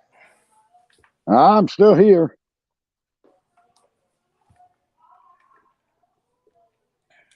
Everybody came home, so it's loud.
All right, I'm gonna go ahead and knock off for the rest of the day. All right. I mean, there's really nothing going on, so nobody's on. All right. All right. Now, If it picks up, I'll send you a text. yeah, just let me know. We'll still use the same link. All right. All right. All right. Bye. All right. Bye.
Hey, Hey, who's this? Greg? Dan. Dan.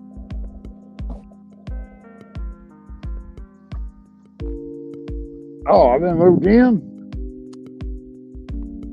Are we supposed to be switching over to y'all's?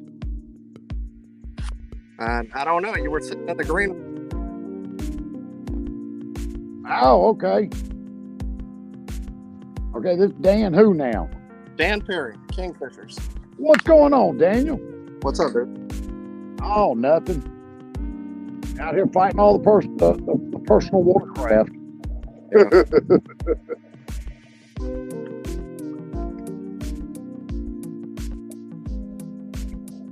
So what you been up to, sir? Nothing. Just trying to catch a dang fish. I know it's been tough. Yeah. It seems like all they want to do is play with it. Yeah. Grab it, run around with the tail.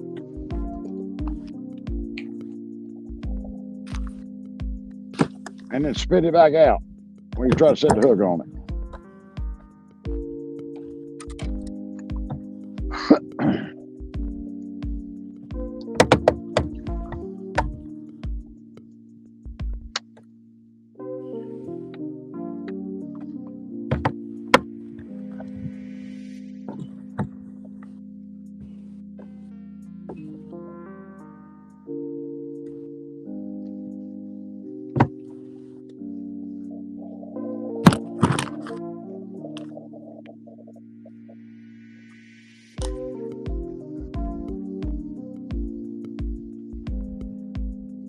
Yeah, I thought he'd throw me back in backstage on hours we were doing. Well, we're together, right? I didn't. Oh, that's right.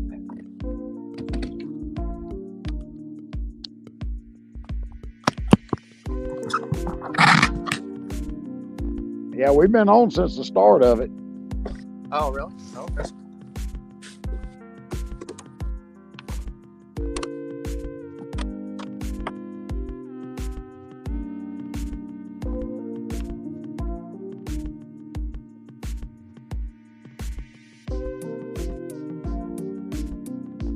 What's going on there, little turtle? Plenty of them out here. Yeah.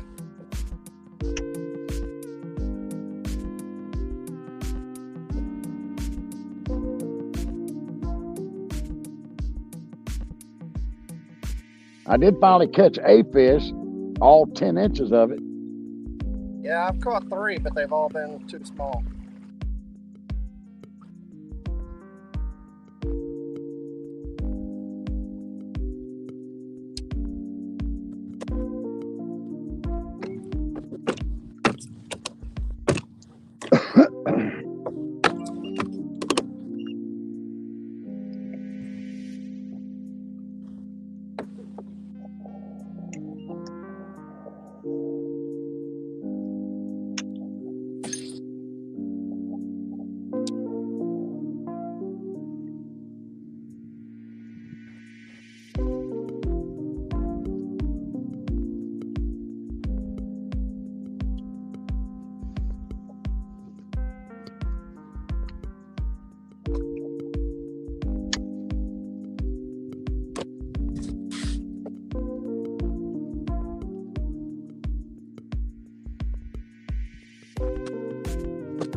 Yeah, the bad thing is, all the stuff you think would be just holding the stew out of fish ain't a fish to be seen.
How do you like that Hobie with the motor in the front?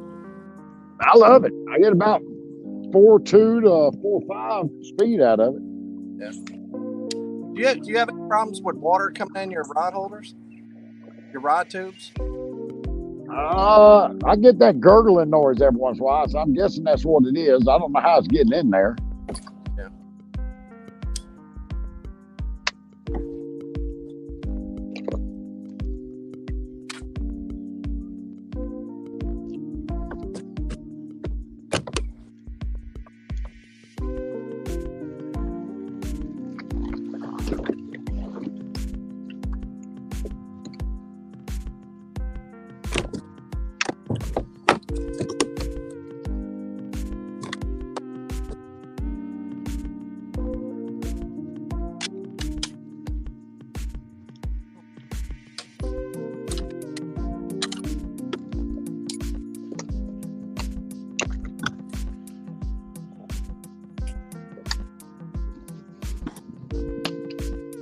In the trees.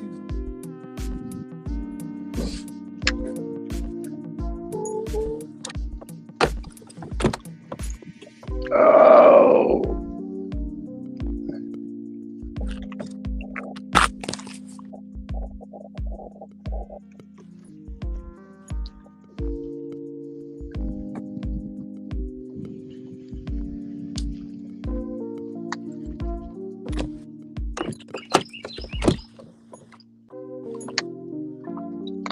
This tree likes me.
Oh, come on.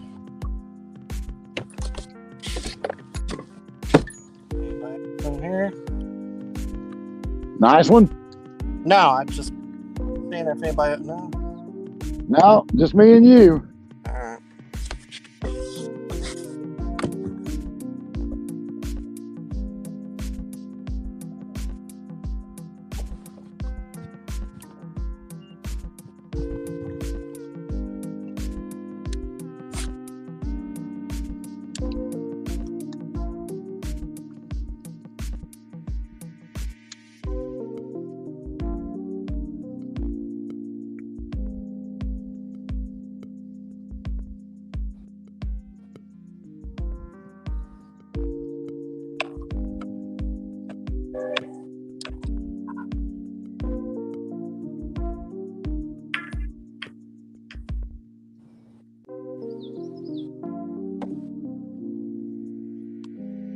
So you found the link?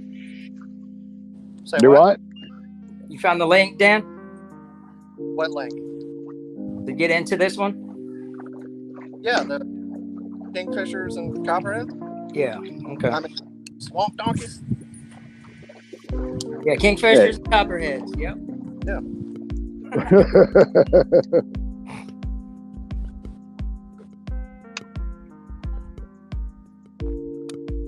Yeah, I did finally catch a fish, Russ, all 10 inches of it.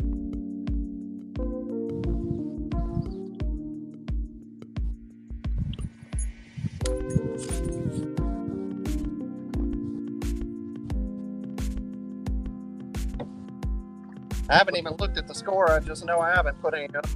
Yeah, it's 45 to Say what? 45 to 15. You guys. Oh, I've caught 3, but they've all been small. I guess I can turn this music off, huh? I was getting into it, man. You I like can't that? hear it. I can't hear it, and I got daggum earbuds in.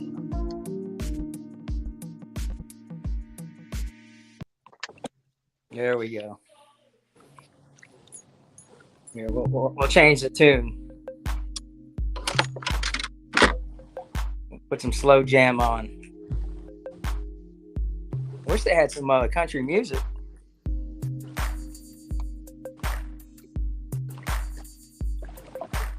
I think it's going to pick up this afternoon, though. Yeah. 4 o'clock. Yeah, and there was a 100-boat tournament today too. Yeah.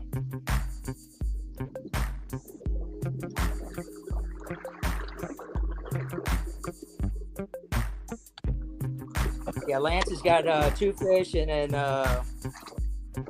Coley's got 1. Yeah, our other guy, Chuck, he had to go home and take his wife to the urgent care. The one with the COVID. Yeah, he feels okay, but and all of our other guys are fit. So yeah, he said he'd get on the water later. Yeah, that's no joke, man. I was in bed for 2 weeks. Yeah. I was in bed for 2 weeks when I got it. Mine wasn't too bad. It just lingered. There's a lot of lingering like sinus and stuff like that. That's all mine was. Yeah. It's crazy how it affects everybody so different. Yeah, my wife rode. I got it when I married my son and his new wife, and that's when I got it. And my wife rode 8 hours with me back to Florida in my truck, and it stayed in the house with me for 2 weeks while I had it. She never did get it. Huh. Well, she She might probably have got. She's got enough. symptomatic, Oh, she should have enough chemo in her to kill anything that tries to get in. Yeah.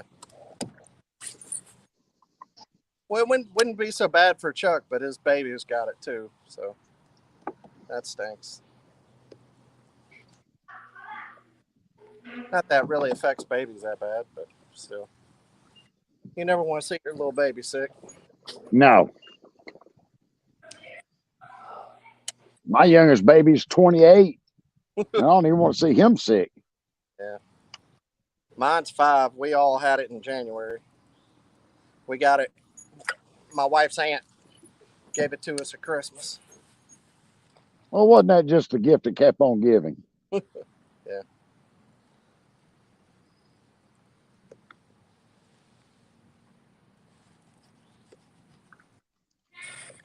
Come on, fish.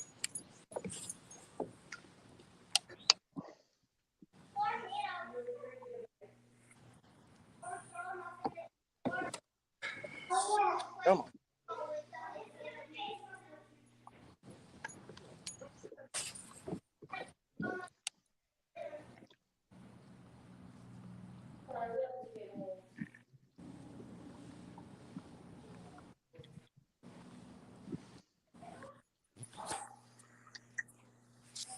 Are we fishing against y'all at Okeechobee, or is that the Copperhead? No. Copperheads. Yeah, we don't have y'all again. Really? Well, It'd be fun going down to Okeechobee. I've been there once. It was a lot of fun. My partner, Yeah, we were fishing a college event. My partner caught a 9.2. oh yeah.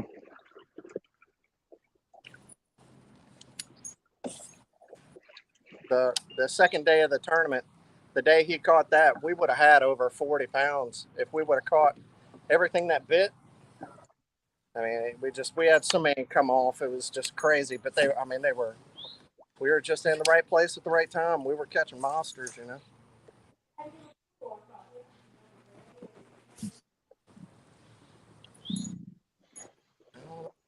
There ain't nothing wrong with monster catching. Not when it comes to fishing, anyway. That's right.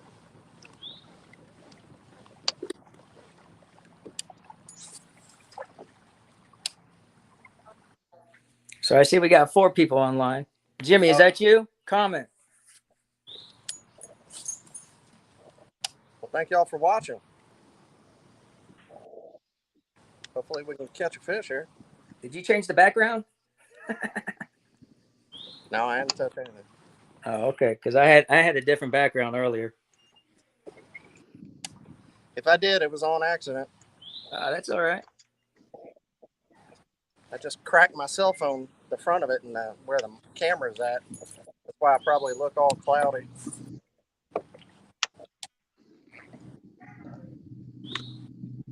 New phone too. Yeah, that's the background that I did have.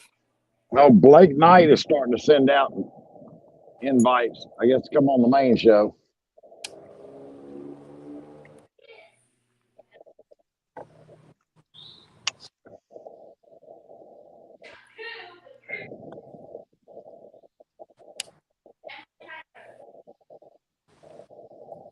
Well, BK owes me some money. Oh, you bet on one of the games? Oh yeah. Which one? I gave him 30 inches. For which one? Fucking swamp donkeys and krakens. All right, watch him. The krakens and Copperheads. the copperheads. Yeah. Yeah. I knew that was gonna happen. Are we on live or? Yeah, you're live. Okay, potty mouth. What did I say? You dropped the F-bomb. Oh, did I? My bad.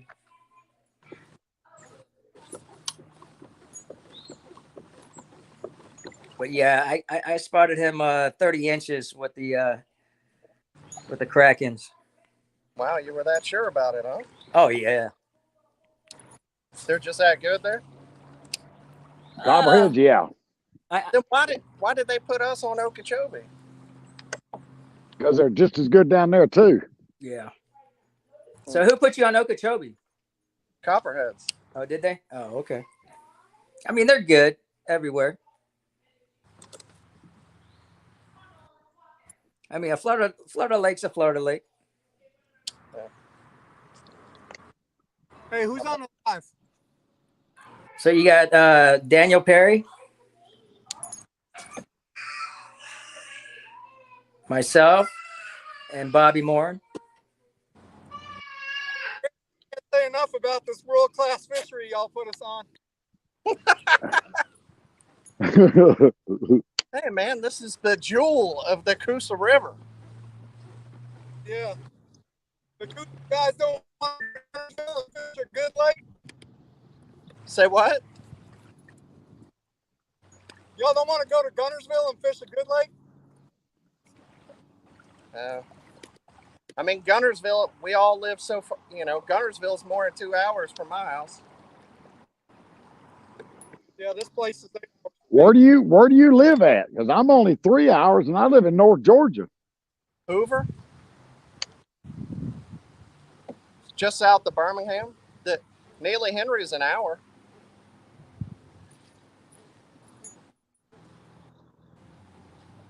Coley Richard, and I'm on. say what? What? Got it. What's the score, Russ?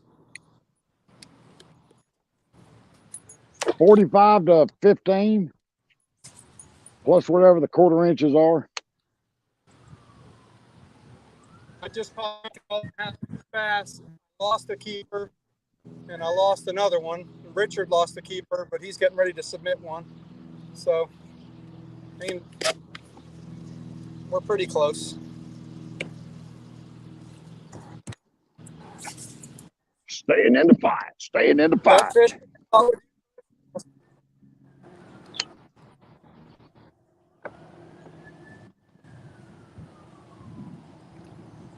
Talk about a day where if I'd have fished, things would be a little different.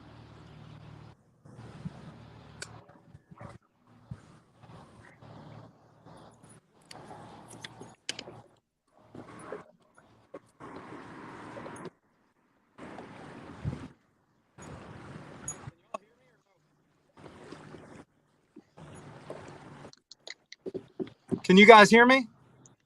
Yep. Can you hear us? I can hear you, yes. Did you hear what I said? Yeah. I was talking. You must not have heard me back. Nope. Sure did.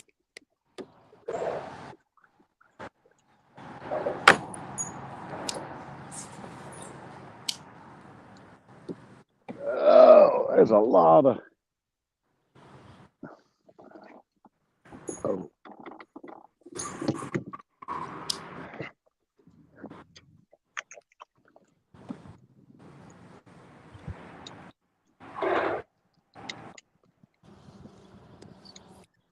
Hey, Jimmy says, "Hey guys." What's up, Mr. Merritt?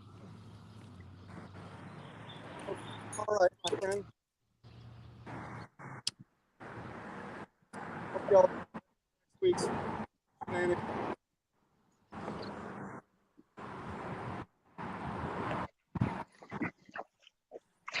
Oh, dadgummit.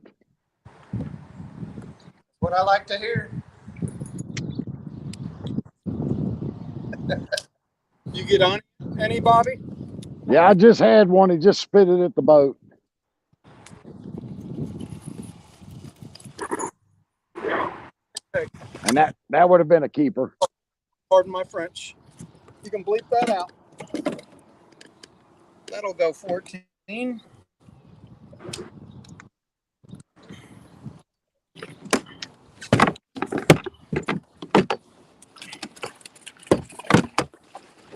I know you don't like it. That's all right.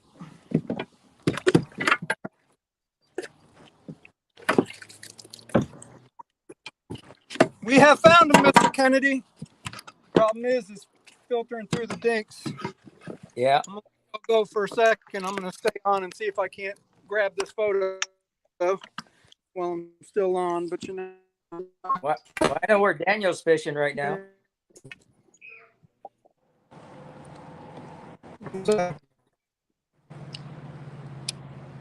Just added Lance. Hey, Lance. What's going on, Lance? What's up? How's it going? Can you hear me? Yeah. Yes, sir.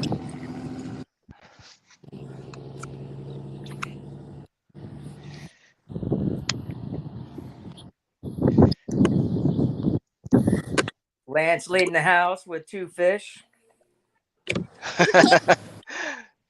That's pretty bad if 2 fish are leading. Right. I've caught 3, but they've all been too small. Yeah, I caught one. It was so small I could have probably left it on the hook and threw out and caught another one that was still under limit.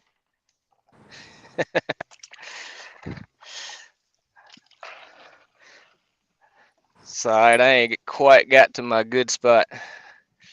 So Where's it at?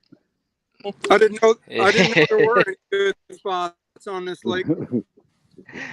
there's not many. Oh, well, wait a minute now. Daniel said this is the primo fishing up here.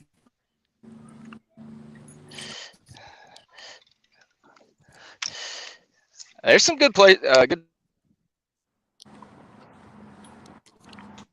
places on this lake.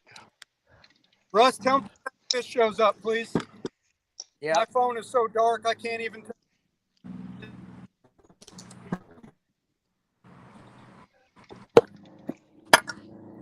Yeah, I haven't even seen on now. what's his name yet. Gonna put y'all on Smith Lake. Oh my God! Ah! Ooh! I just That's what I broke off like a to hear. monster. That's what I like to hear. Who's that? Lance. What's a monster on this lake? Like 15.5 inches?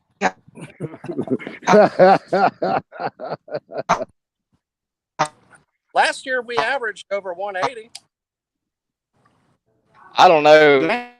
On What they allowed? 20 fish last year? yeah, I'm Austin, struggling to submit good this one. spinner bait too.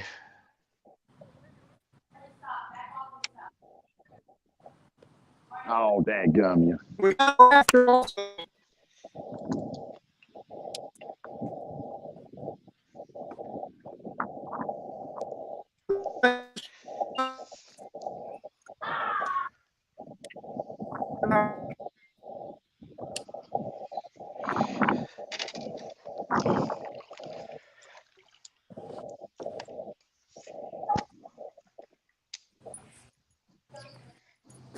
Russ, Yeah. Not saying it. man, you don't answer me. I don't think you hear me, and I'm going to leave. So I need Yeah. you to answer. Or else it's a pain in the ass out here. The signal sucks. I'm not saying it.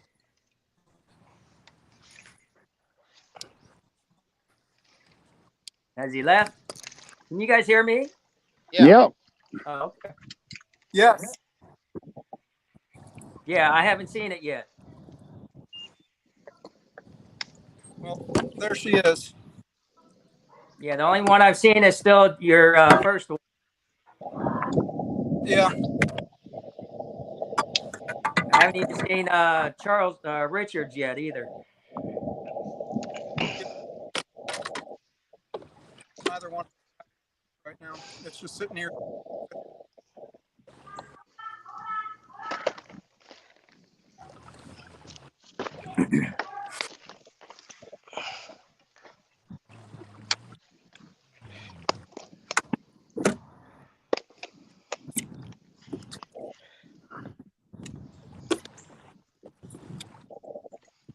There you go.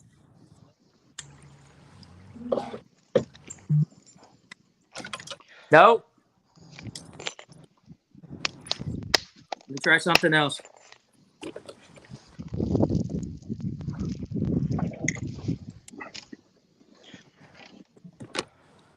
I'm going to get off of here and see if it comes, and I'll come back. All right, sounds good.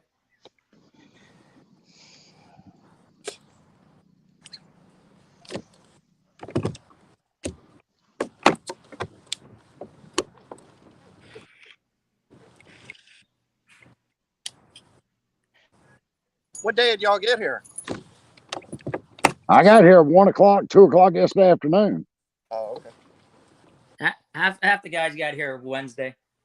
Gotcha. But some of us were here. I was Last- there in between the Eufaula and Gunnersville tournament. Yeah.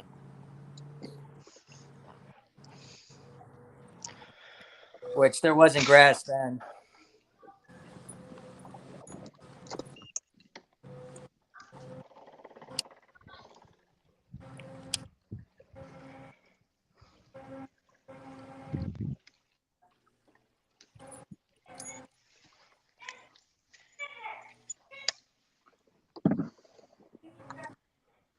Come on, fish. Come on, fishy, fishy.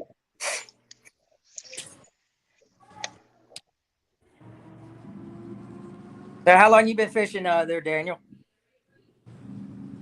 What do you mean? Kayak fishing. Kayak fishing, probably 2015. I wrecked my boat in a college tournament. So 2016 is when I started. So who'd you fish for in college? Montevallo. Oh, okay. Good school. They're number one. Yep. Last 2 years they've been number one. We were in the top 10 whenever I was there, but not number 1. Yeah, back 2015, it was what? It was an SEC school, wasn't it? Yeah, probably Auburn. Yeah. I fished the same time as Jordan and Matt Lee and Dustin Connell and all them. Gotcha. Yeah, I didn't win too many. Right. But you had fun trying, right? They got you to college. Yeah, I went back with the GI Bill. I was Okay. on the team. What service did you serve in? I was in the Air Force for 10 years. Oh, Chair Force. Yeah, there you go. What'd you do in the Air Force? Aircraft man. Okay. So you went to boot camp, or you went to Pensacola for school. No, I was at oh Lord. Hold on. North Texas. Okay. I can't remember a damn base now. It's been so long. I got a headache too. Took some Advil. Hopefully I No, I did 31 in the Navy. You Shepherd. you can go ahead and go on home, Daniel. It's okay. I'm gonna tough it out, Bobby. Okay. Dadgum. Well, I'm not helping right now anyway, so. So how about yourself, Lance? How long you been fishing? Have a kayak? Lance is OG. Can you hear me? Yeah, Can you hear me? Yeah. Out of a kayak, I've been fishing since 2004. God damn. Russ.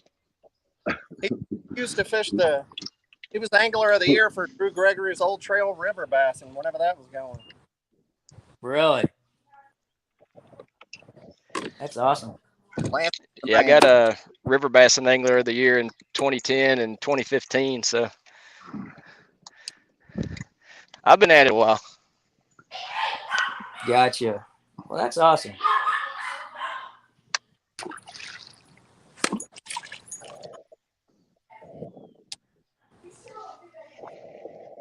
So you guys do a lot of just local circuits now, or do you guys do a lot of trails, or what?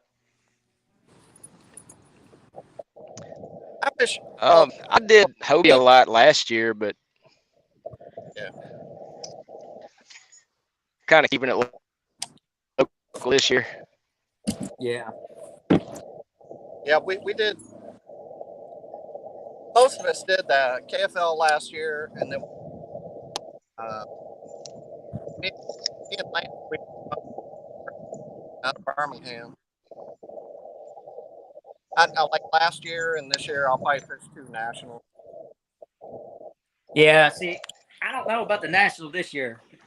You know. Hey, Russ, throw me backstage real quick. Okay.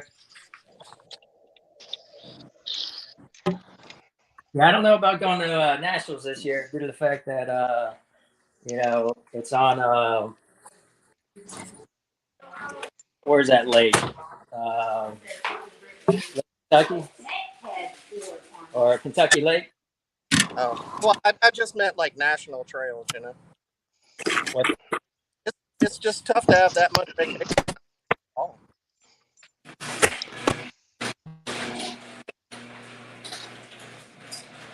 Yeah, I just don't. I was up in Tennessee for 3 years, and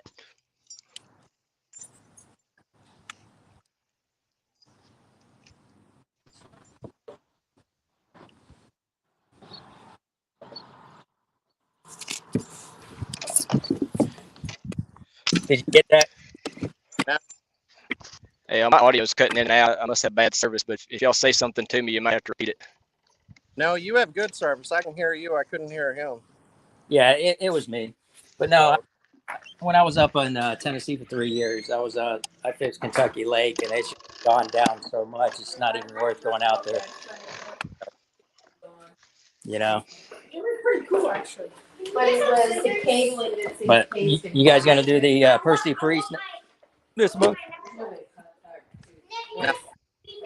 No. The bass on Pickwick. Sorry, I got a birthday party in the background. I did the Hobie on Eufaula. I'll probably do the bass on Pickwick too. Yeah, I was thinking So about doing Pickwick. how'd you do on your follow? Oh, it sucked. Yeah, I know. I got skunked both days.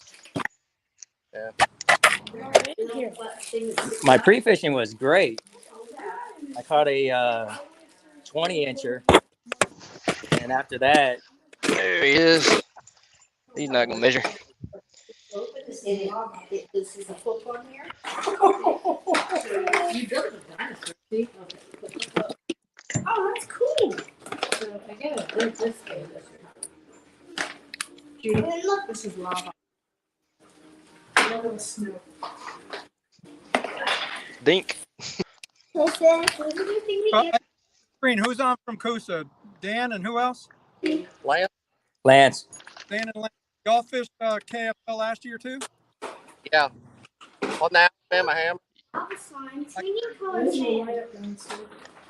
All four of us fishing today on the Alabama Hammers. What is the stuff Four of y'all were on Say what? You said all four of y'all were on Hammers? I can't understand you, man. No, that's all right. I probably got crappy Oh, service. there you go. What did you say? I said all of y'all were on the Hammers. Is that what you said? The Alabama Hammers, yeah. Yeah.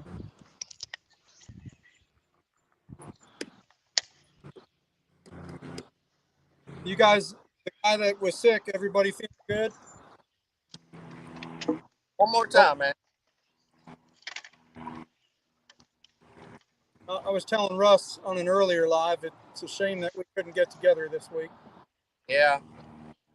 Yeah.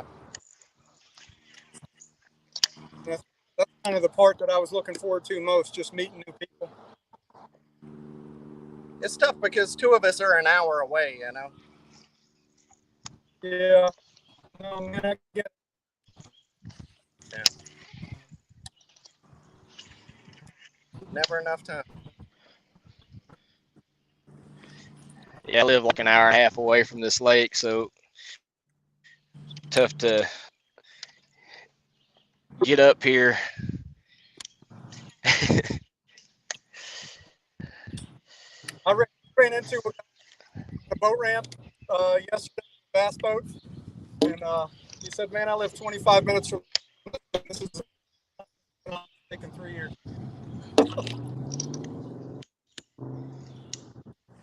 They're pre-fishing for that big boat tournament yesterday. You guys fished out of big boats also? Hey, Bob, did Richards measure?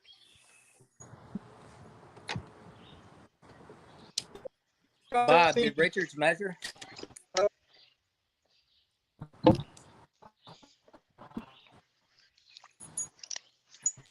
Bob, can you hear me?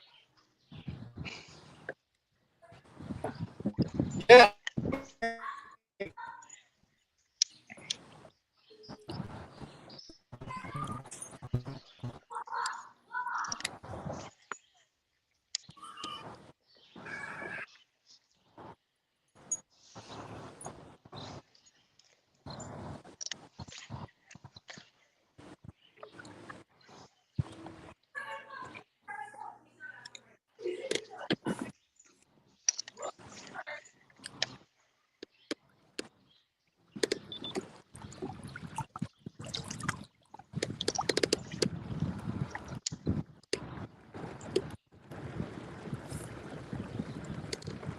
I'll tell you what, though, man, this is a really pretty river and lake.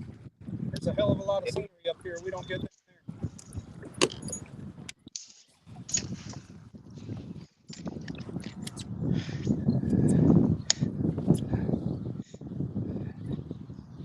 there. Yep, Alabama's one of the prettiest states, in my opinion.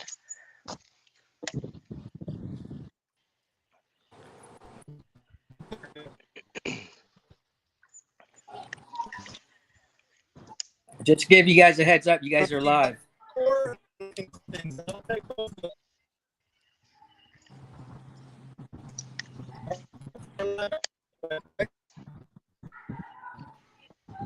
You got that.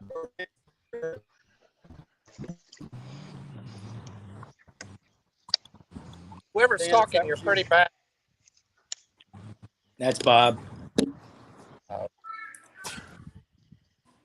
Anyways, you guys are live right now on the KFL one. KFL.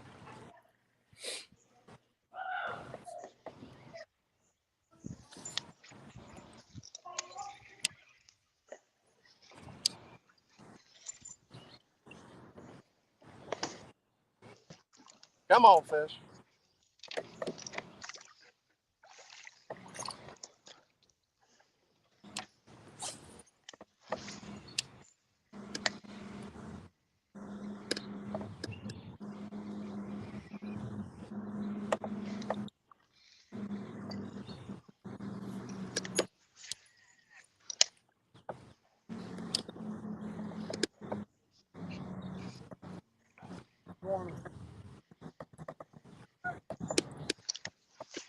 We don't need y'all up here.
Somebody kept. Man, it hurt breaking that fish off. It's one of those days; those are going to count. Yeah.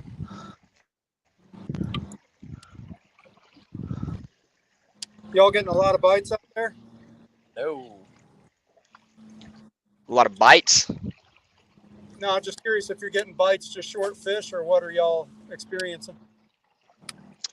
The last one I caught, I hooked on the outside of the mouth, so they're not eating real well. I've That had 4 last bites. Yeah. Sorry. Go ahead. that last one hit real hard, and I broke the line on the hook set. I don't know. I'm assuming it was a bass. It felt like a bass strike, but as soon as I set the hook, it just snapped the line. So it might have been a gar, I don't know, but it felt good.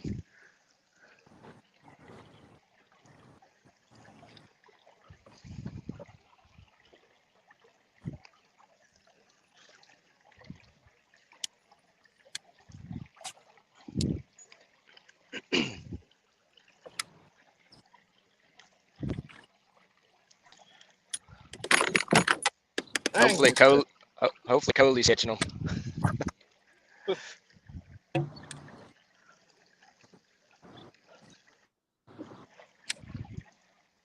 Watch Chuck come back at the end of the day and just wear them out.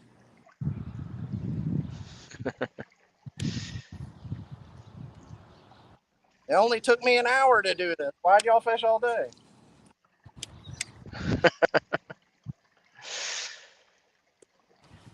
Well, Y'all got me? Yeah.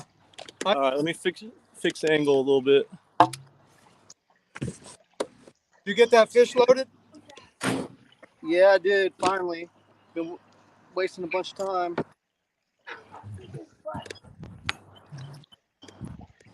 Where'd you go? Creek? Fire signal.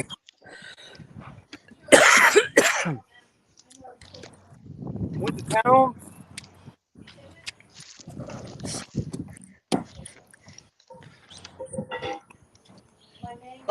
Service said in 100. Hey, This is good as it gets. hey, just give you guys a heads up. It's deuced up. It's what? It's tied up.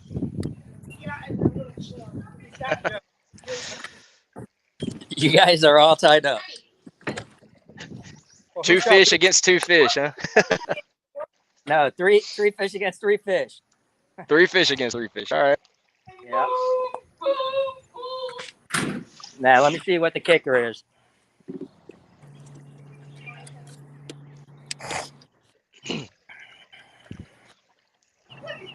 regular burner out.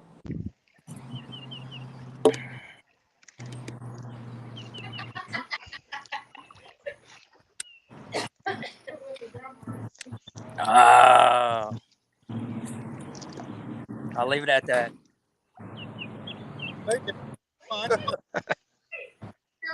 Huh? Huh? Neither one of us can stop at 46 inches.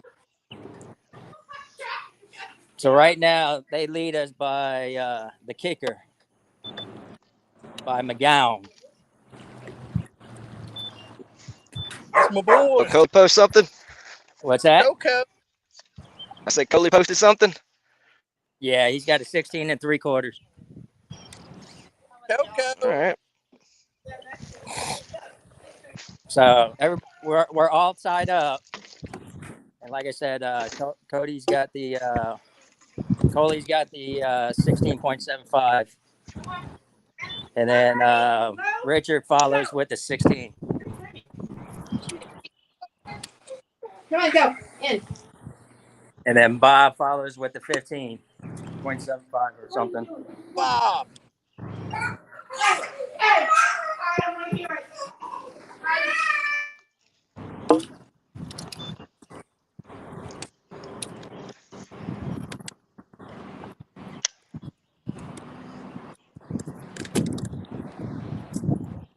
Come on, fish.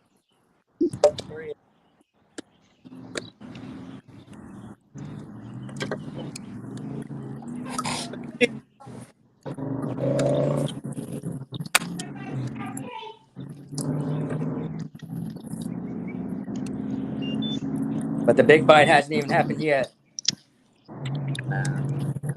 Do it.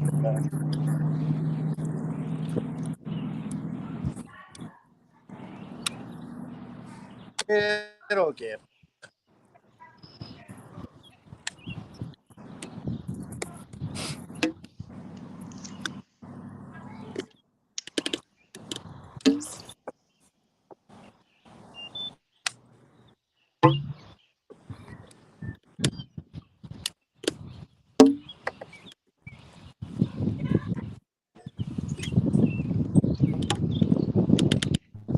Actually, one of we didn't shoot Gunnersville is we thought the hammers were, and we didn't want to try to take their lake. Oh man, I would have Scotland loved. lives up. I would have loved Gunnersville. Russ. It can be fun. It can be tough too. But here, I mean, you come catch your personal best spot. First best spot That's something. out of the shade. Yeah. You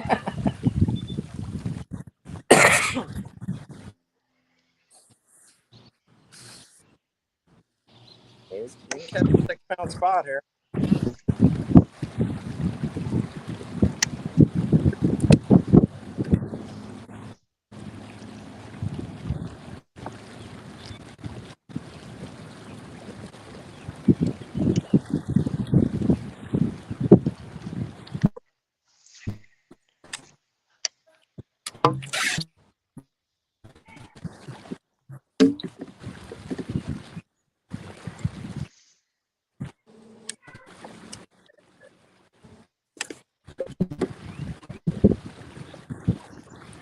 Hey, Russ, why don't you give us a quick run from the score?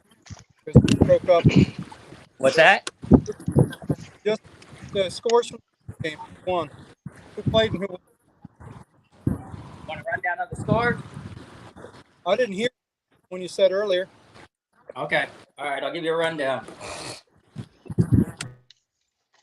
All right. So, morning. All right. The Massachusetts Maulers defeated the Maniacs 172.5 to 122.5. The Granite State Sticks defeated the Rhode Island Rebels 162.75 to 147. The Renegades defeated New York Empire 145 to 29.75. Good Lord. The Delaware Doom defeated the Pennsylvania Bronzebacks 156 or 178.25 to 156.25. The Motor City and That was a close one. defeated the Washington Warhawks 169 167.75. The Shiners defeated the Indianapolis Knights 184 26.25, which is kind of crazy. It was closer, so I guess Indianapolis Knights got officially disqualified. The what? It was a lot closer earlier, so I guess when they went through looking at some fish, I guess they disqualified some fish. Oh wow. Because said it was, I think it was like 40 different, and yeah, or 8. What'd you say, brother? I said it was 40 compared to 58. All right, Florida Copperheads defeated the Deep South Krakens 204.25 to 136.25. And that paid me $50. Alabama Hammers defeated the Tar Heel Lunkers 161.75 to 100.5. Carolina Casters defeated the Norfolk Privateers 177.5 to 129.5. The Palmetto Punishers defeated the Southern Slayers 162 to 124.75.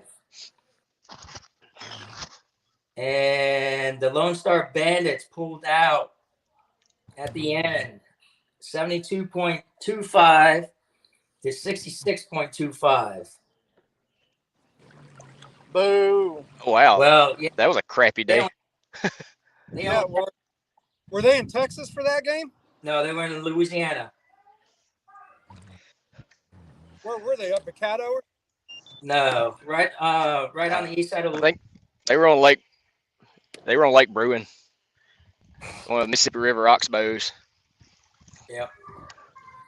And then Arkansas Hogs is currently at 59.25 with no uploads from Oklahoma Outlaws. And then you guys are tied, or we are tied. Overall, John Fox, 192.25. Zach Bunner, 168.25. Eric Siddiqui, 166.25. John Fiera, 155. Sherman Bishop, 152.25. Ken Wood, 151. Corey Dreyer, 142.25.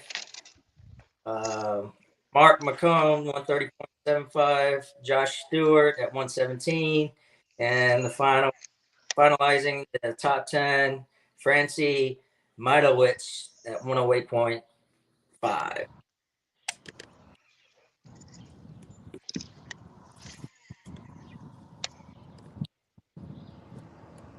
Where we sit? You good, Bob? Yeah. Okay. I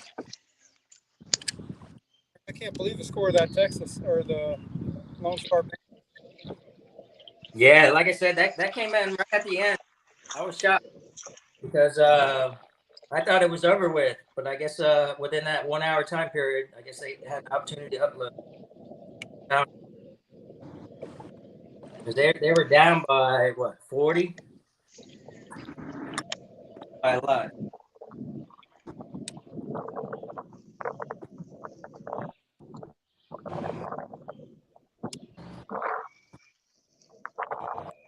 Oh, oh God! All right, I know what's stealing the spinner baits. Hey, what? Do what? I just had about a 20-pound striper steal another spinner bait. That gummit. That's all right. You're sponsored by a big company. Little shake and bake going on. Hey, how about you let me catch the bass for a while? Somebody say something like, What's that? "Can't." Beer. A little bit. Be all right. I caught one over there. In the grass. Trouble.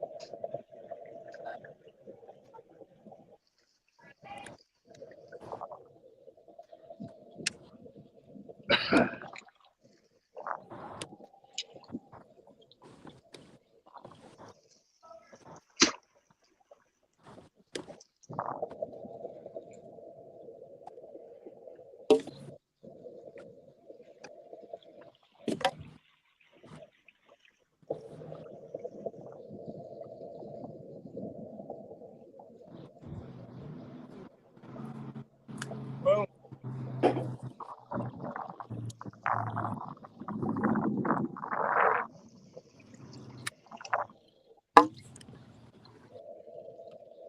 You know, all these brush fires, I expected it to produce a little bit more than it has been.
Yeah.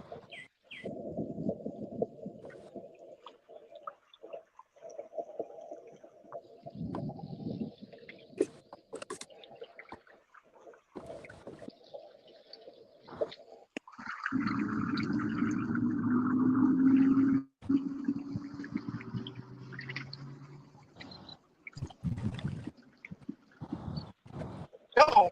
Where you at?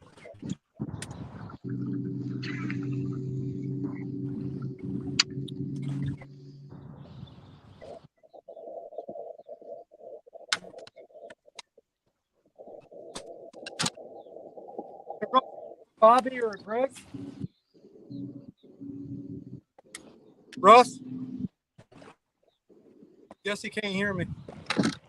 What's that? What'd you say? You heard from Bobby or Greg? Bobby was just on. Bobby's on right now. You can talk to him. My phone is black. Okay, yeah, he's on right now. I can't talk to any of you guys Why? because I'm not fishing. Sure you can. You need to share insight. I'm just curious if you heard from them. No, I haven't. The last thing I saw is how you guys doing?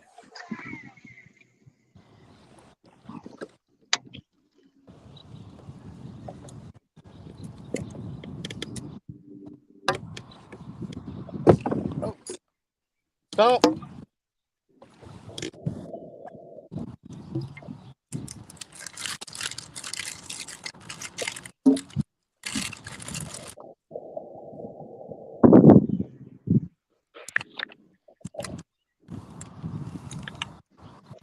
Who's on right now?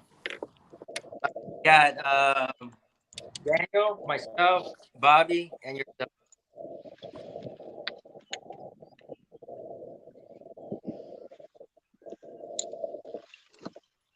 So Daniel, how long you lived in Alabama? Since 20. I lost you 20 something. Yeah, I'm originally from Biloxi, Mississippi. Then I went in the Air Force, and then I moved back up here after Air Force. How long were you here for? Right on.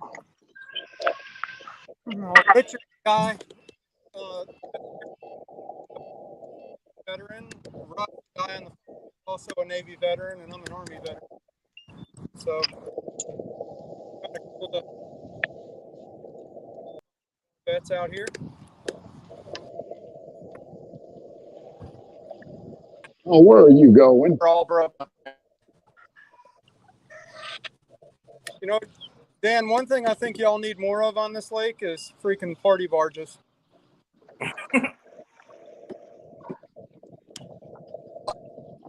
Swear to God, the same laps around us.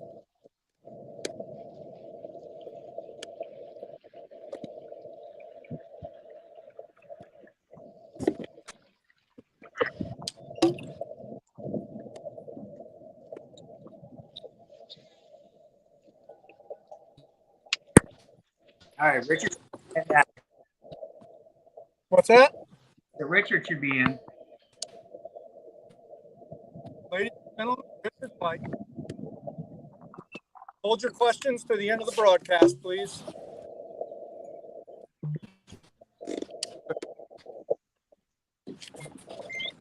Jimmy said LFG. Working on.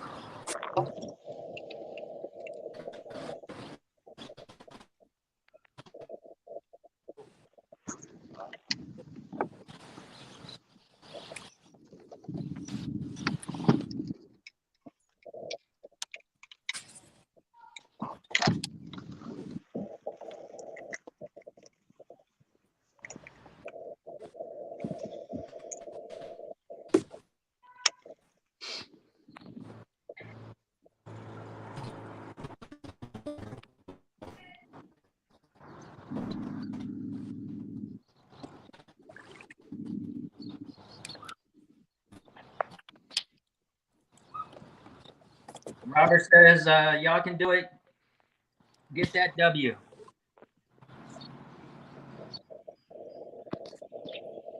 Not sure who Peter's rooting for.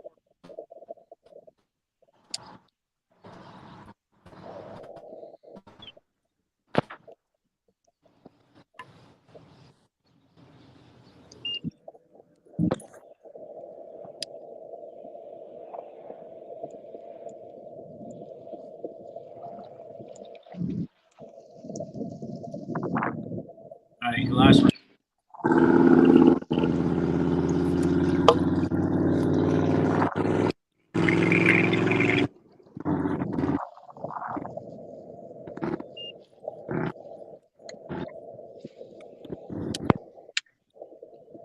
There's Richard. We got him.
Dang it.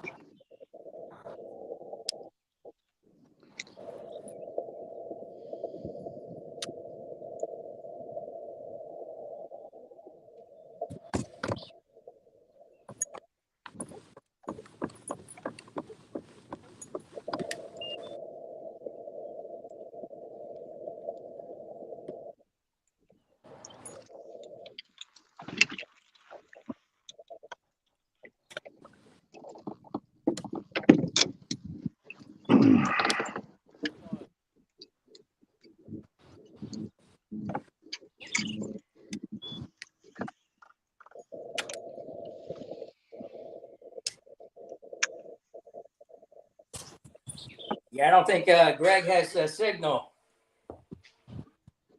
Ah.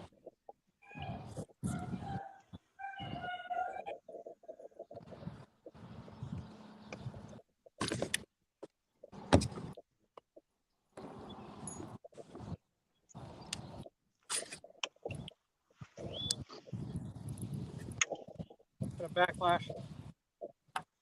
My bad.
Oh,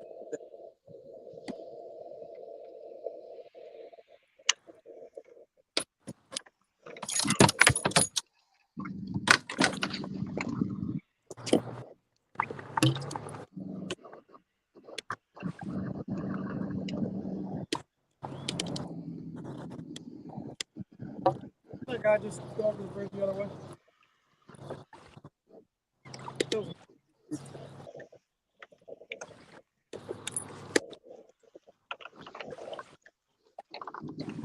Oh man, I know.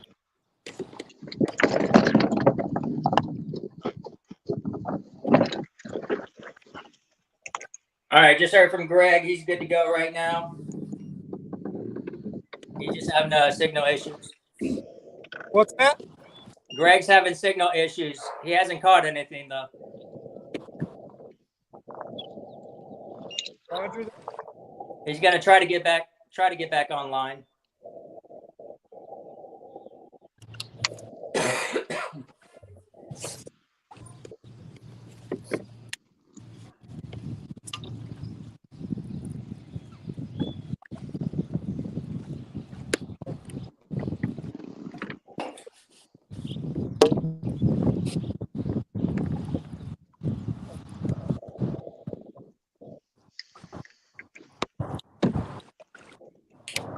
Any of you guys follow other sports that wants an update? Yeah, how's Hong Kong badminton going today? Give me a second. I'll find out. The only thing I want to know, Russ, is if the Red Sox are losing, because I hate the Red Sox.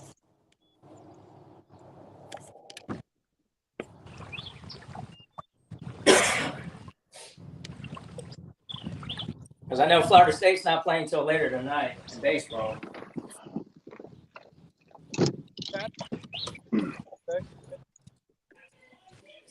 I said Florida State's not playing until later tonight in baseball.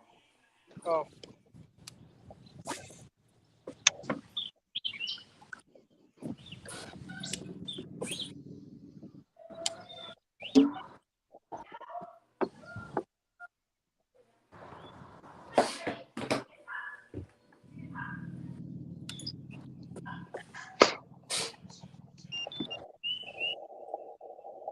Man, I'm kind of shocked on what's going on with damn Tampa Bay Lightning right now. You know what I mean? Yeah.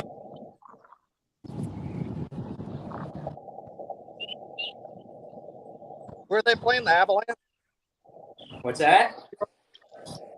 They're playing the Avalanche? No, they're playing the Rangers. Rangers. Yeah.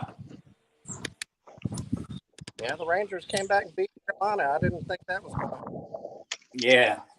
Well, see, my team's Florida, and we got our butts kicked by them.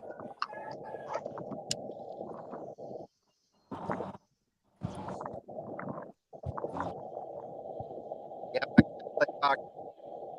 That's a sport in our house. So.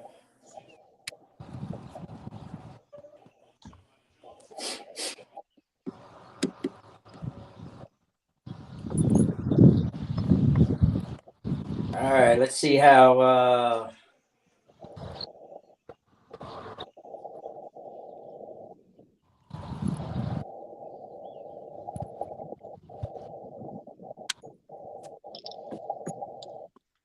baseball.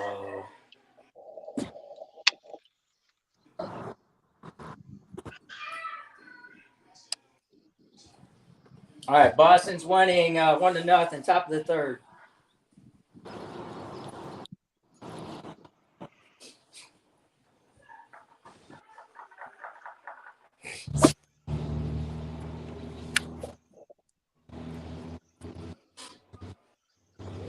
No fish.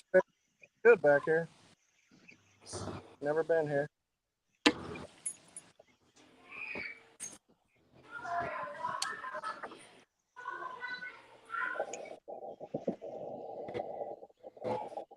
Oh, what?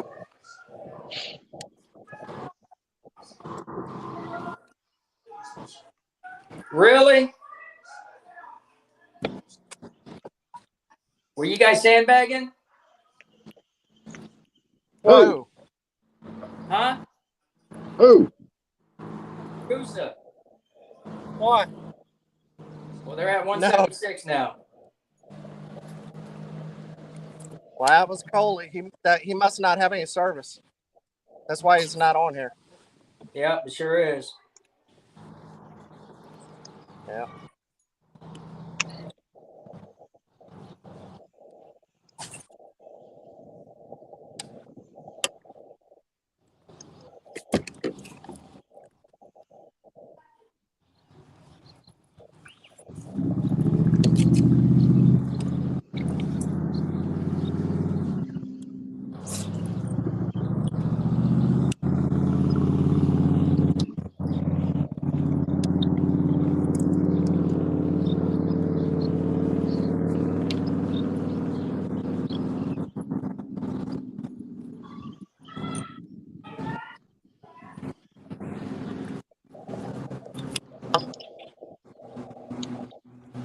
So it's 176 to 46. Yep. That's all right.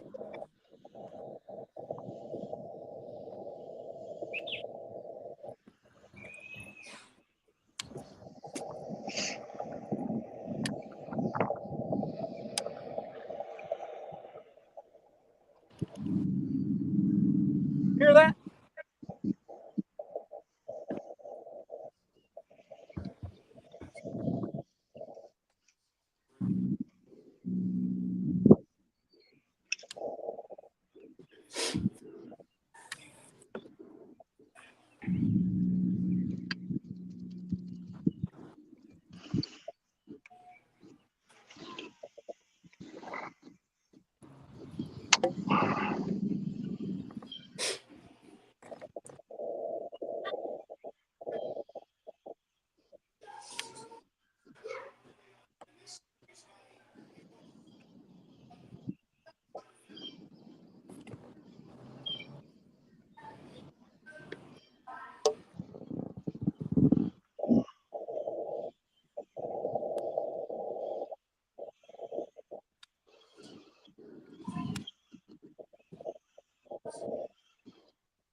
Oh, hey, Russ, put me backstage real quick. Trying to wake up, Russ.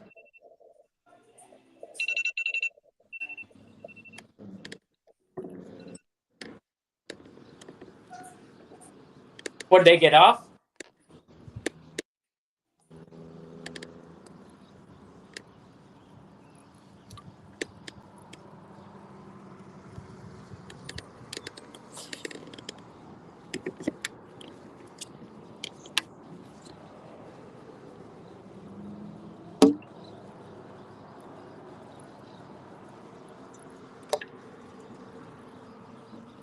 What did he get off?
What, we lose Bob?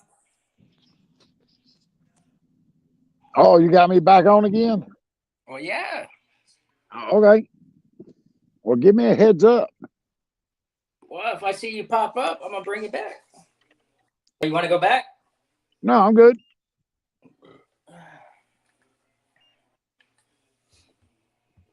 No, I think that update kind of deflated him a little bit and gone back to grinding.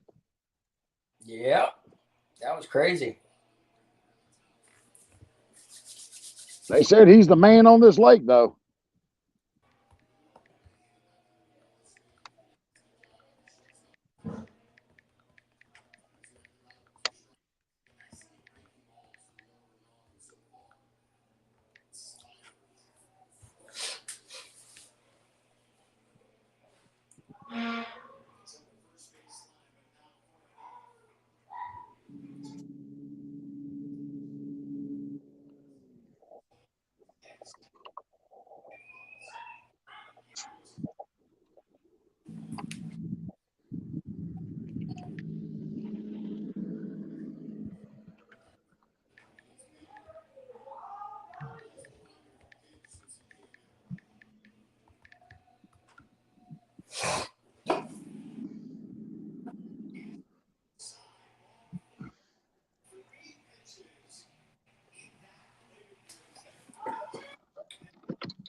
Well, they want to bite on one thing, but then that's the only thing they'll bite on, and Yeah. that's not very often.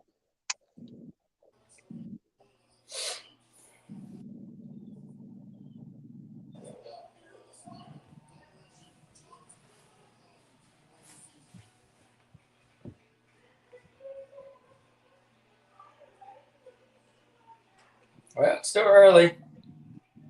Oh yeah, 2 more hours. Prawn bites right now. 3 more hours. You got to remember, it's only 4 o'clock here. Yep. All right, so I'm gonna cut you loose. I'm gonna go to this party real quick. I'll be right back. All right.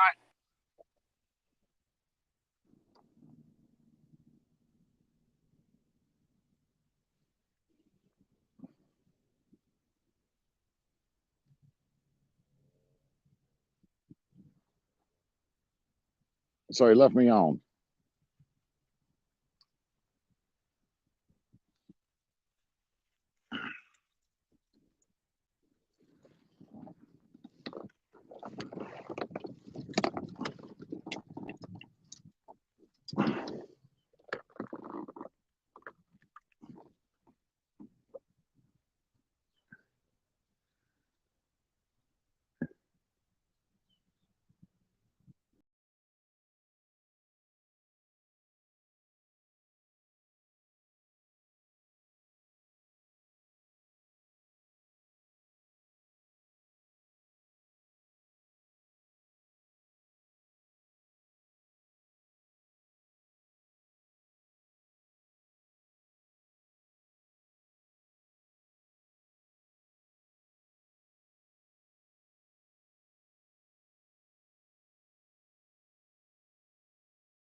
Thank you.